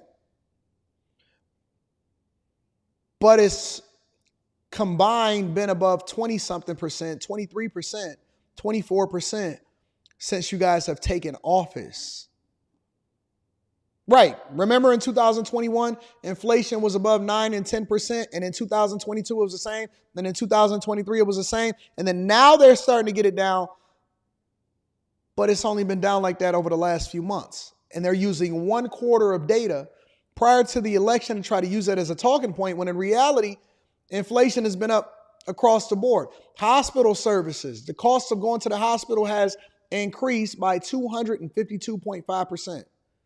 College tuition in one term, 3.5 years in office, have increased 173%.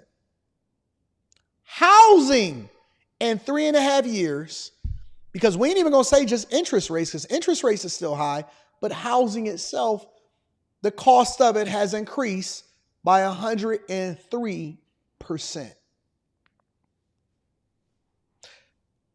When we talk about what it's costing the average American family, I don't think we really being honest about this, because see, they want to say that, well, if Trump takes office, it's going to cost the average American family, what, $1,700, $2,500 more, because if he institute these tariffs that Biden has already kept in place, then it's going to cost the American family more.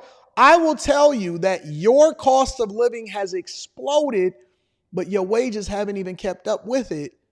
And they're still passing costs of what these bad policies and this administration is, because let's remember, they passed the CHIPS Act. They passed the infrastructure deal that had a whole bunch of other stuff in there that ain't have nothing to do with infrastructure. But these costs are up. Put their paws in, it doesn't work out. In addition, and this is according to the Labor Department. This isn't no, random website that you could just Google my looking at the housing.com or some crap like that. This is according to the Labor Department, okay?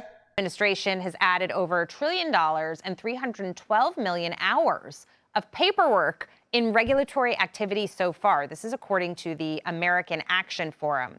Let's bring in Art Laffer, former Reagan economic advisor and Laffer Associates chairman. Art, it is always great to have you. Your group committee Jackie, it's nice to be here. Okay, your group is obviously the Committee to Unleash Prosperity, reporting that the Biden-Harris regulations have actually costed the average American family nearly $50,000.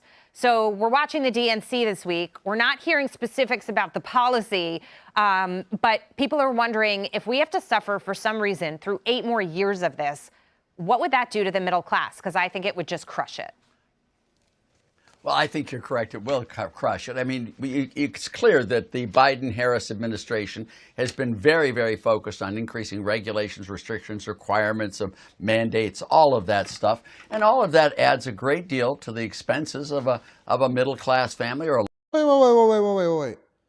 During Kamala Harris' speech at the Democratic National Convention, they said that they were reducing regulations and they were cutting the red tape that would allow for people and businesses to be able to thrive in this economy.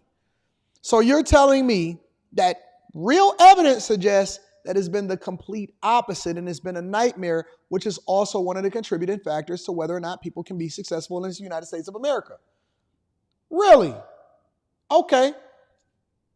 So what they said, because again, I know that people like to go based off of feeling, what they said versus what the results are, is completely different. Lower class family or an upper class family. It hits all Americans across the board, and it does nothing but damage as far as the costs go. And the benefits, as you know, often are to take away things, not add things to the economy. So it's a net loser, and that study shows that it really is a net loser and is hurting the economy a lot. Art, we got this big downward revisions to jobs today, almost 1 million jobs. And I know that means, on one hand, that the economy is probably not quite as strong as some people have said it is. But to me, the bigger issue is the lack of trust that people have in the data that they're getting. And this number only adds fuel to that fire. How big of an issue is that, Art? You know, I'm not involved in the collection and the analysis of those numbers like I once was. I was once chief economist at the Office of Management and Budget when it was formed in 1970, and I really got to know those numbers, Brian, really, really, really well back then. I would be shocked if the processes that are developing those numbers were changed and that there was any reason not to trust those numbers any more today than back then. Those numbers are result from surveys, et cetera, and in the revisions, they get all the final stuff in, they put it all together, and then they do a revision. I really personally I don't lose trust in those numbers. I hope other people don't either. But here's the key, though. When they tell y'all, oh, my God, we created all of these jobs, and then they revise it down, in my opinion, that's a form of fraud. You know what that's like? Let me tell you what that's like. That's like you going in and you want to apply for a house or you want to apply for a car, right? And they say, okay, well, you're a small business or you're a person whose income is irregular. We need to see your tax returns because that's going to give us a better idea of whether or not you can actually afford it. And so one of the things about small business owners is that our incentives is to make sure that we reduce our taxes legally as much as possible so that we can ensure that we get the most bang for our buck, we increase our net worth, and then that ultimately sometimes also affects you when you go to apply for things. So I buy everything and I self-finance, but I know people, for example, that don't self-finance, and so they lean on maybe some financing here or there in order to expand their business or to buy a new home or whatever like that. And so because you're an entrepreneur and you don't have a regular W-2 paycheck, sometimes they depend on your 1040, right? And it's kind of a form of fraud of how they revise these numbers down, right? And I'm going to tell you the equivalent of why this makes sense. Because, for example, let's say, for example, you go and you file your 1040, and then you leverage that 1040 in order to get approved for financing, or you go and get a home, right? Because you know that you probably are going to have to pay more taxes in order to look better on paper so that the financiers can then say, hey, we approve you for this $1 million house, right? But then after you get approved, you go and you do a revised 1040 and you do the numbers down in order to pay less in taxes. That's more of a reflection of what your true costs are. It's a form of fraud. That's all it is. It is a form of fraud, and you finesse the finance company to look at it one way, and then ultimately you revise it down to be more reflective of what you truly were. Because we know that because you save so much money on taxes, even though you gross a lot, your adjusted gross income, your AGI, is a true reflection of what your real income is, even if you're spending more from a business perspective. Conversely, it's the same thing here, right? So what we'll get from the Biden administration is we'll get them saying, oh my God, the Democratic National Convention is up. We got all of these jobs even in this quarter. We did 1.4 million jobs. We did 1 million jobs. And then the Labor Department got to come after there, and then they say, all right, so we're going to revise the number down by 818,000 jobs because that's more of a reflection. How do you revise a number down 800,000 plus jobs?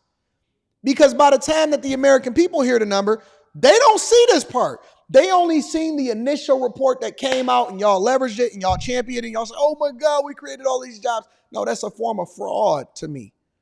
It's a form of fraud because we finessing the American people to try to convince them that the economy is good. And in this next segment, people is telling you that, hey man, these jobs don't care nothing about you when it's hard out here for a pimp. All right, let me pivot for a second. I want to talk about the insurance industry for a second, right? Big Suggs, is it an accurate point? You know what I'm saying? Is it an accurate point? Okay, Big Suggs. I'll show you, for example, it's not just what happens with jobs in the industry, it's also what's happening with housing. And it's not just the cost of housing, it's also the cost to have a house and maintain it in the first place. Check it out. Right now at 11, it's about to get a lot harder to afford home insurance in the Bay Area. Allstate gets the green light for the highest rate hike California has seen in years. So if your homeowner's insurance is through Allstate, you could see your bill go up by 34%, and it's going to happen soon. NBC's Jocelyn Moran joins us now in the newsroom with the details. Jocelyn. Now, we spoke with homeowners tonight who say they are running out of options here. The rate hike depends on where you live. Here in the You know what's so funny? I look at all of these big cameras. I look at all of those big cameras and stuff, and I see them in these news places and stuff that I'm at now and all of that. Why are they stuff so blurry all the time? They got these $50,000, $100,000 cameras inside of the studio, and they got all of these expensive wiring and super stages and TVs behind them, and they got these super sweet studios and all of this stuff, and the glass podium and stuff. And listen, I respect them because they're doing what they do, but and we got to get back to this Allstate conversation. Why is it that when you finally get them up close, for example, tonight who say they are running out of options here. The rate hike depends on where you live. Why is it still blurry? I don't understand it. And listen, if you're new to the Millionaire Morning Show, we go off script sometimes, so we get into the weeds a little bit. I'm using the same cameras as these right here. The same camera that I got right here. It's the same camera I got right there, same camera I got right there, same camera that's over there. Sometimes I just use my iPhone, and my job be way clearer than what they got inside of these studios.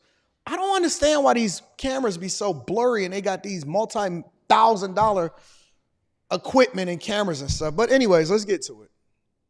Here in the Bay Area, the biggest hikes are expected in parts of Napa and Sonoma counties, but even in the South Bay, policyholders will feel the effects when it comes time to renew. I've been living in this area for over 15 years now, and I have noticed a significant increase in the rates for home insurance. For more than 350,000 policyholders in California, home insurance rates are about to get higher. That's because the California Department of Insurance is allowing the state's sixth largest home insurer, Allstate, to raise home insurance rates by an average of 34%. It's the largest increase by a major insurer in the past 3 years. It's a whopper of an increase. It's bad news, of course, for Allstate policyholders. So what should they do? Insurance consumer advocate Amy Bach says find a good agent and do as much comparison shopping. Because Allstate's sending you a message. If you can find a better deal, you should go for it. State Farm is also asking the state to approve a 30% rate hike for California homeowners. We are all wondering, like, what is that factor kind of, that's affecting all the home rates. We reached out to Allstate for a statement, but did not immediately hear back. Most of the insurers are coming in. They're saying with between prices going up, inflation, and more claims coming in, that they need these increases. Somebody said it's blurry because of the YouTube video encoding. And no. You can upload videos. You can almost upload 5K videos to YouTube now, I think. You can upload 4K.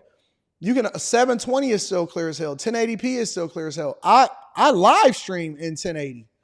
I can live stream in 4K. I just don't want a 1 minute delay on my video. And so a 10-second delay is sufficient, but a 1 minute delay is unacceptable when it comes to live streaming. And so what you're telling me is that the editors can't edit the video down correctly to where they get the maximum output for a 1080p video or a 720p video, because a lot of these videos is 720. Come on, man. Listen, I ain't going for it, bro. I'm trying to figure out why they running these networks and why they ain't upgraded. Anyways, neither here nor there. I'm getting distracted. The fact of the matter is, in a lot of these states, including Florida and California, insurance rates are going out of control. And so not only are property taxes going up, not only is the cost of maintaining that home going up, not only is the cost of housing itself going up, not only are interest rates going up, but also insurance. Most people can't even afford to stay with the insurance for the places that they in. It's insane. The cost of living across the board. And I think that people are really not taking into consideration all of the costs that goes along with home ownership. Honestly, I don't really even care. I will say this. Let me say this really quickly. And then we're going to get to the last part of the show. We're going to do some reactions. I will say this. And, I'm going to have this conversation more extensively inside of the Patreon when we do the real estate club in a couple of weeks, because I'm preparing for that and we're going to set that up. In addition to Stock Club, by the way, and the videos and the meetups. I will say this. Even for high earners and people that make a lot of money, even with people that have a really, really, really nice net worth, even if you make $1 million a year, don't spend a lot of money on housing. Y'all not hearing me. Y'all not hearing me. Get you a decent house in a nice neighborhood, but not an expensive house that costs a lot to maintain. People don't take into consideration the amount that property taxes is going to take a bite out of you. The cost of maintenance, when you have to replace a roof, when you got to replace all of these water heaters and stuff like that. I have more respect for a person that owns their house outright and the house costs $300,000, $400,000, $500,000, $200,000, $300,000, $400,000, and you own a house outright and you got a decent net worth and you just running it up and all of your investments and your assets is running it up, than a person that has a house note for a multi-million-dollar property. People don't understand that the property taxes that go with some of these properties, man, I've seen property taxes for some properties at $8,000 a month, $80,000 a year, multi-million-dollar property. Can you afford $80,000 a year in property taxes? I have seen property taxes for properties. I've seen the actual real documentation. I've seen the real documents of a property tax be $80,000 a year. I am unwilling to pay $80,000 in property taxes. People don't know. Oh man, I could just buy the house and no, you're going to rent it from the city. You're going to rent it from the city. And in addition to whatever the maintenance costs are, in addition to how much it costs to cut the grass, because it's going to cost you $1,000 to $1,500 a month to get the grass cut. It's going to cost you $8,000 a month in property taxes. It's going to cost you all of this in maintenance and stuff. Listen, just get a nice home that is comfortable for you, that is affordable for you, and chill. You don't have to go and live this extravagant lifestyle Maybe you want to spend more of your money on experiences, right? Maybe you want to have more of your money in watches or precious metals. You know what I'm saying? It's something that beats the rate of inflation, but that doesn't continue to cost you. It's a whole game out here, and a lot of people don't know. They don't know. I would rather have a place that is incredibly nice and nice in the inside and fit to my liking, or a place that I stay in that, well, I ain't going to go into all of that. We're going to get there. And HOAs. So listen, man, I'm telling y'all, y'all going to get y'all head cracked thinking that y'all running up a bag and you can't maintain that junk. When the water system, you got to redo the water sprinklers and stuff. Okay. All right. They getting killed out there in Chicago. Let me read a couple of super chats and then we're going to continue over with the show. We're going to get to the last part of the show. We're going to do some reactions. Greyway in the building says, I genuinely wish people would call in with strong arguments when they disagree, but it inevitably devolves into something like you're always talking about black issues, AD, but your shirt is black. You said it, not me. As Isaiah Elliott says, trusting her like trusting Bill Cosby's margaritas. Cultivator says, if you die and see Cam, you went to hell. BZE in the building says, hey, AD, I have Best Buy stock through my job today. It jumped to 103. I have 78 shares. Should I take my profit now? Or you got Best Buy stock? I'm not a long-term proponent of Best Buy. I think that Best Buy is going away. I'm not even sure that you'll see a Best Buy in 10 years. Take that for what you want. If you've made money in it, take your profits out of it and reallocate your profits towards things that actually is more profitable for you. And make sure you're looking at Stock Club inside of the Patreon link is in the description. All right. Kid Chameleon in the building says the weak and foolish are being purged. Hashtag let God work. I would not be long in Best Buy stock at all. If you've made some profit from it, take your profits out of it and keep it moving, big dog. I'm not a proponent of Best Buy. I don't like their business model. I don't think that they survive long term at all. I'm not even sure Best Buy is going to be here in 10 years. Just being honest with you. The continuous, well, I ain't going to get into that because then we're going to start into getting the Stock Club stuff. All right, y'all. Let's get into it. Last things last. People ranting about their jobs and not caring about them. I haven't done one of these in a while. Make sure y'all hit a like for the algorithm, subscribe to the channel, and turn on your notifications. And let's get to it, y'all. Ain't nothing to it but to do it. Hey, Pooh. I'm going to say it again for the people in the back. Wait. Did he say, hey, Pooh? Give me a second. Hey.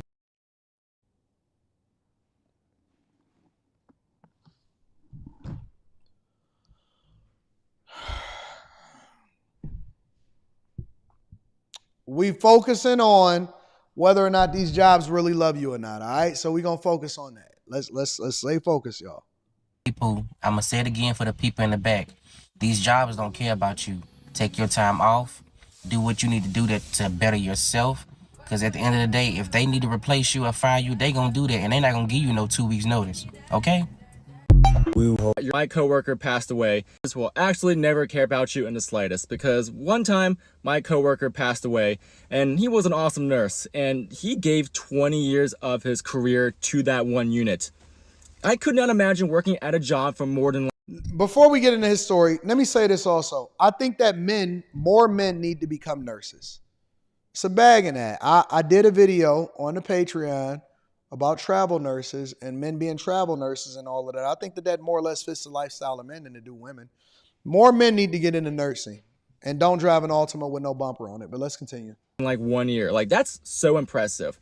And I thought, yeah, the hospital cares about us, especially for this person who spent 20 years of his career at the hospital. And nope, nothing. Not an email, not a moment of silence, nothing about him. Like he never existed. And I swear, the next day, his job was posted on the website for grabs. What are y'all expecting from these jobs? Honestly, I'm just curious. What are y'all expecting when y'all go to work? Do you think that these people are your friends? Do y'all think that they're your family? Because I think that there's a misunderstanding about the job, about why you're there,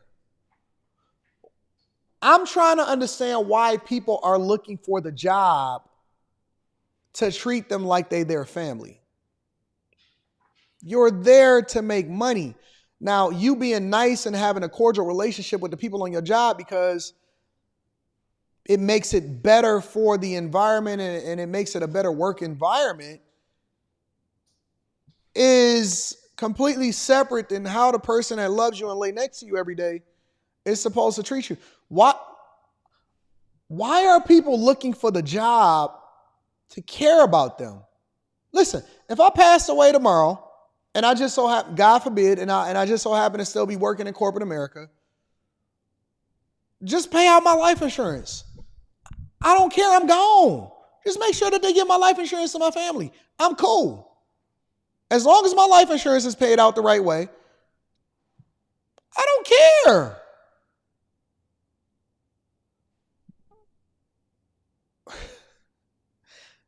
I don't know. Let me hear some more of what these people got to say. I just don't know what y'all expecting. He worked there for 20 years. Okay, did he get paid for 20 years? Did he ever miss a paycheck? Did they have his paycheck on time? Okay, so we cool then. I'm not looking for anything more than what you said that you was gonna do when I signed my agreement to work there.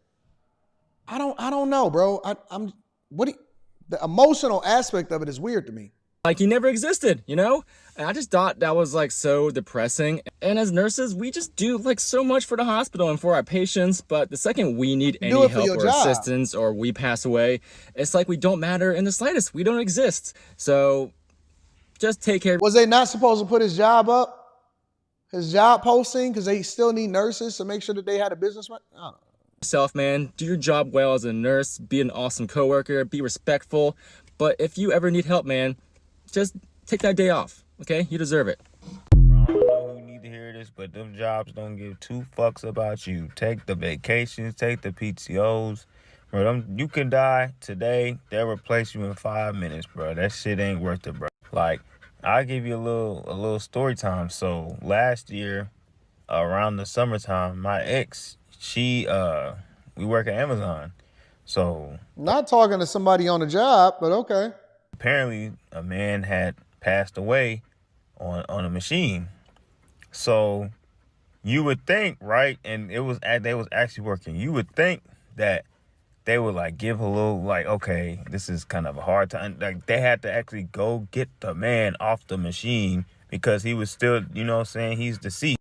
Why the hell they just sat up there and said, okay, y'all can get back to work, and then they put a raggedy ass picture of him talking about a memorial in loving memory. Why do y'all want y'all jobs to treat y'all like y'all families? What, you think you still gonna be getting paid on the job? Why you not doing what get back to work? Man, hell nah. These jobs don't give two fucks about you, my boy. If nobody else told you, I'm gonna be the one to tell you, do not let these jobs play with you. Because me, I honestly feel like when it begins to mess with my mental health and my happiness as a person, I gotta let it go and move. Yo, we so gay. Real talk. I'm just gonna be real with you. We so weak. So when it starts to mess with my emotional well-being. What emotional well-being? I'm here to do my job. Yo, today, my paycheck came through. I got paid today. Look at Rita in the background. Cause she get paid on the same day that I get paid. So every 2 weeks when I get paid, she get paid. She just be based. All right, so let me just be for real with y'all. So I make a lot of money as far as my base salary in corporate America. She steal it all.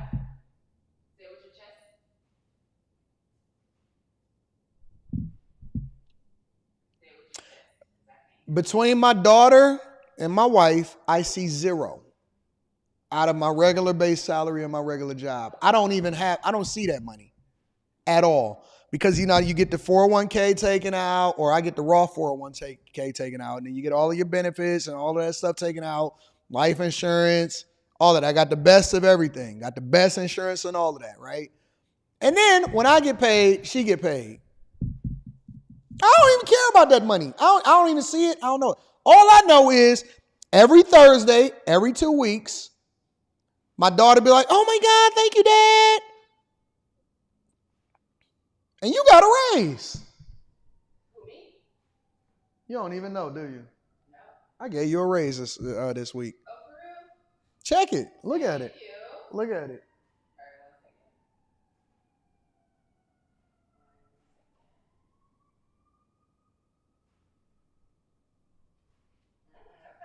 I gave her a raise. Look, I gave her a raise. Yes, I did give her a raise. See, that's because she on the job now. Ain't saying that she working from home, but she really working from the mall. You know what I'm saying? Talking about, I'm working. No, you shopping.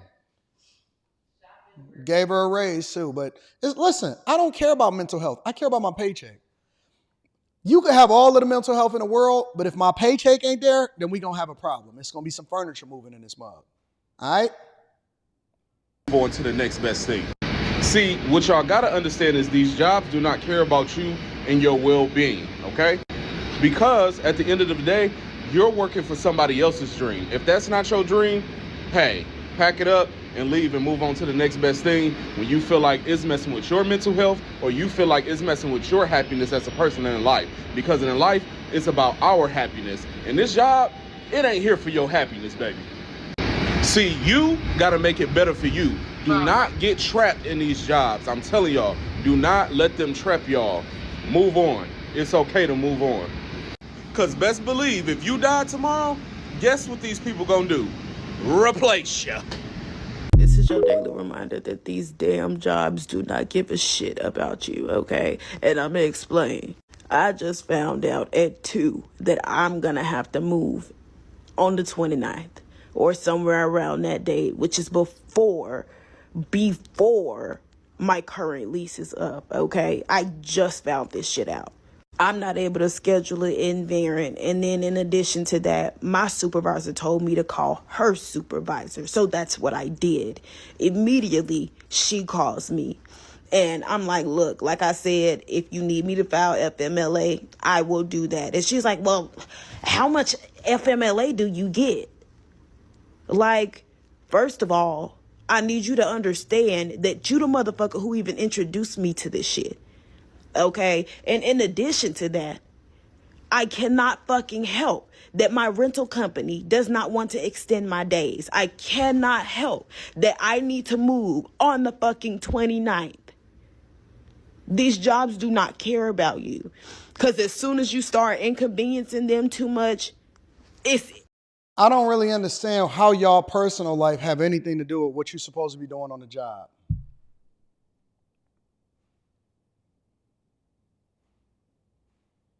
I don't care about what you got going on in your personal life unless it's a life event, meaning that you having a baby or somebody passed away or something like that, right? What is you having personal issues and you not being able to sort out your living situation got to do with what we got going over here? We still got to be able to take care of business. We got to get this stuff out. We got to be on top of things. I don't understand it. What is the job caring about you and you being sick or you going and having to move and stuff like that? And see, I just think that we entitled. I think we lazy. I think that we got issues. I honestly do. I think that we lazy and we got issues. What does that have to do with anything? it's it. And that's fucking crazy to me because this is the same fucking job that I've had 6 fucking supervisors for. 6 fucking supervisors for in the first fucking year. These jobs don't care. They don't give a fuck. They don't give a shit that I'm about to fucking cough my esophagus out. Fuck these jobs. These jobs do not care about you. Back in 2018, I was actually pregnant with my daughter, and I was labeled as a high-risk pregnancy for many different reasons. But at the time, I didn't really have the option to not work, and so I was working actually 2 jobs for majority of my pregnancy. Then towards the end, I went down to working 1 job, which was a corporate job, which I'm not going to name any names, but it's a company that many of you guys probably know. But anyways, I was a high-risk pregnancy. My job knew that. My managers knew that. And one day I had a panic attack at work. Now, this is something that has never happened to me. I've never had a panic attack. It was crazy. I didn't know what to do. I was starting to have contractions, and I just felt like I needed to go to the hospital. And by this time, I was literally like 9 months pregnant. And I remember after the medics came, and I was finally able to calm down from the panic attack I was having. Like I said, I was having some contractions. And I remember my manager told me that I couldn't leave to go to the hospital because I needed to stay and cover my shift. She said there was nobody available to cover the shift. So she was telling me I needed to stay. Now, thankfully, I have some discernment and I did not stay and actually left. And I ended up in the hospital that same evening with almost going into early labor. And the day that I walked out of that job was actually the last time that I ever stepped foot into a 9-to-5 job at all. Sounds good. And the crazy part about this is that there are a lot of women who have gone through similar situations or are going through similar situations like this, where their jobs do not care. This is why women can't do the same things as men. Pressure was made for shoulders, not for hips. It's never going to be equal. This is the whole thing that we've been telling y'all the entire time. It's not equal. It's never going to be equal. You can't do what we do and then be able to endure the things that we endure through because you have to be accommodated for. And so now that's when you have the option to say, well, I never set foot in that ever again. I'm sure that you probably being well taken care of. And congratulations. I'm sure through your pregnancy, then ultimately your man was like, hey, listen, you ain't got to go back to work. And I think that that's dope. But that's why I keep telling people, stop trying to compare yourself to these men that are willing to put it all on the line and willing to eat, sleep, and die in these roles that take care of business, and it's not the same as you. I don't know why women want to be men in the first place, but then they want to complain. These jobs don't care. We know that the job don't care nothing about us, but that's cool because we care about our money and we more focused on our assets. That's what we care about. Care about them despite the fact that they are about to give birth to a literal human being. And so this is why I say that these jobs do not care about you. So take that time off. Take that PTO, do whatever you have to do, get a side hustle, whatever you got to do to make it work, but do not maybe she didn't have a man, because if she was working 2 or 3 different jobs, then that probably is different. Depend on just one 9-to-5 income, because you never know when that income is going to stop. You never know what's going to happen, and you already know that they are probably not treating you the way that they need to be treating you. Stop killing ourselves over these corporate companies that can just replace you tomorrow. We have got to do better. I busted my ass and I was just laid off. These companies do not care about us. They want us to give us a 2-week notice. Hey, welcome to the workforce. But yet can just fire us and ruin our lives on the spot any day that they choose. Yep. I have a 2-year-old son, no savings, which is my fault. And so why you mentioning it? No, don't say that you ain't got no savings. That's your fault. We ain't got nothing to do with your son. We ain't got nothing to do with your savings. That don't have nothing to do with the price of potatoes in China at all. It doesn't fucking matter. So now I have to go back on the job hunt, and I have to get a work from home job because I have a 2-year-old that I have to take care of. Where the daddy at? Hey, most of the complaints that I see happening on these platforms, this ain't got nothing to do with the job. Most of the complaints that I see people complaining about be self-inflicted wounds and personal issues. Oh my God, I got a 2-year-old son. Oh my God, I got to find a work from home job. Work from home jobs didn't even exist 25 years ago. If y'all was in existence 25 years ago, work from home jobs was not prevalent like they are now. That's just a fact. 1999. For the 99 and 2000, then you working with some cash here. For the 99 to 2000, you had to go into the job. You had to go into work. It's not the job's fault that you didn't have savings. It's not the job's fault that you decided to open up your legs and become a single baby mama and have a child that you have to take care of. That is not the job's responsibility to focus on your lifestyle. Where did y'all get this from? Y'all not the CEO of Starbucks? For daycare. Rent is $2,500 where I live. Now I gotta find out how to pay off my lease early, because there's no way that we could afford to live here. I don't even have a computer. They just locked me out of my computer. You know, I really thought that the culture at my job was great, the best that it's ever been. And for them to just lay me off, not even based off of performance, because my manager just shouted me out today, saying I'm doing a great job. Hit that unemployment line. job. Welcome to corporate. I hate that this happened to you, but this is my prime reason of I don't give a F about a job. Man, listen, bro. I just think that all of these people is running in the Victim Olympics. Let me give them a round of applause. Let me give them a round of applause. Let me go ahead and read these super chats. I ain't got time for that nonsense. We'll do the second half of them tomorrow or something after we look at the Kamala Harris stuff. Tax Smith says, your job is a business relationship. Facts. Why do you need to care? Why you need them to care about you? That's why you raise a family. Yeah, get some people around you that love you and you ain't gonna depend on the people at the job. Men use face filters when making videos. Hey, Pooh. Jobs are meant to be leveraging too. Tax Smith says, the reason I don't take much time off is not because I'm delusional about the job's love for me. It's because I'm chasing a bag. Facts. High Tolerance says, people forget they're exchanging time for wages. On another note, Bruce Lie sounds like he lost his sugar daddy and missed kissing that wang wang. Florida Panoramic says, so emotional. I'm emotional. Bless says, your job shouldn't be comfortable. I hated working for people so much I ended up creating my own job. 3 years later, I'm still working comfortably. Shout out to Bless. Jody Pack, Jody, I was stabbed in the chest and through the arm at my housing job by a person with a mental issue. I quit and started my own. Owning is hard, but I'm learning the business and it gets better every month. Shout out to you, big dog. Blink twice as Rita is extorting you.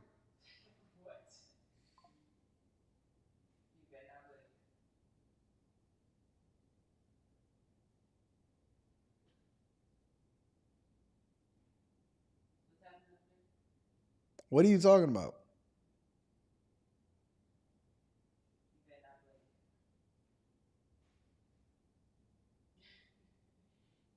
What are you laughing at?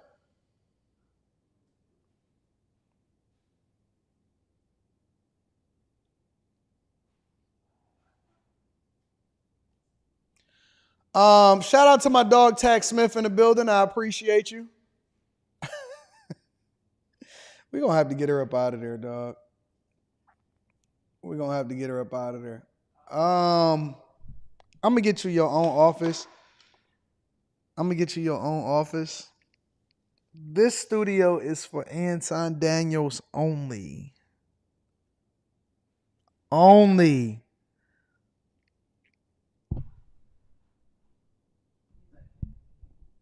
Jesus Christ.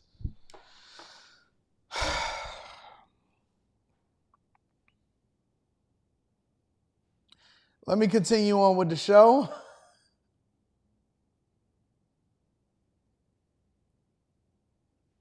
Shout out to Tax Smith. I appreciate you. Let's continue. 86 Train is in the building, says, we so gay dope is quoted today. Mother effers is weak. Dudes out here sounding like bitter exes. AR Smitty says, sound like he about to file for divorce. Reg Daniel says, this is exactly why I picked up a paint trade and started my business. I love working for myself. Aaron Gould says, my mental health be amazing when that direct deposit hits, don't it? He'll be ready to take off of work and everything. From the Cave with Saladin Ellis says, you cannot fire someone because they take FMLA. Kid Chameleon in the building says, welcome to Equality. Bish, get back to work. Mr. Joe in the building says, these ninjas are lazy and entitled. Randy Valentine says, make reading great again. Children's books, Yarn, A Tale of Two Kittens, and A Thing or Two About a Kangaroo, available wherever books are sold. Make sure y'all get those books, y'all. Gary, shout out to Gary, says, do you believe in silent quitting, Anton? No. I think you do the job that you're getting paid to do. 86 Train says, don't be mad, UPS is hiring. Great Way is in the building, says, a chair doesn't care who sits in it, just like a job doesn't care who does it. Your growth and your future is on you. I'm glad that my people ain't running in the Victim Olympics. Charles Blanco says, if your feelings is an asset, they care. I was going to ask why VP Rita looks cold, but as soon as I started typing his way, my wife came in to get her Snuggie. Thanks for you. Women are always cold. They always, it don't matter if it's 86 degrees, they still gonna go to sleep with a cover on. That junk is crazy. Rich Whips, shout out to Rich Whips in the building, says some people will stay broke riding on a below to average poverty line for the sake of being comfortable at work. Work is not meant to be comfortable, but conducive to filling the personal needs. Shout out to you. Snort Labs, best live show ever. Rita AD is blinking his eyes. No, I'm not. Annie Marie is lying on me. So that's that. She don't believe nobody but me anyway. I'm the only person to be believable. You do what? You're not dealing with me later. Didn't you just get paid today? Because I'm a human. Anyways, I love you guys. I appreciate y'all. Thank y'all for continuing to rock out with me. And yeah, man, we back at it. Kamala Harris we got after hours tonight. So after hours is tonight. Make sure y'all tune in to after hours. I might have a little bit of a surprise for y'all. Make sure y'all tap into the Patreon. Link is in the description as well as pinned to the top of the chat. They said I got ops in the chat. That's cool. Let them be in their mama's basement being ops. You know what I'm saying? I love y'all. I appreciate y'all. I'll let y'all later. Deuces.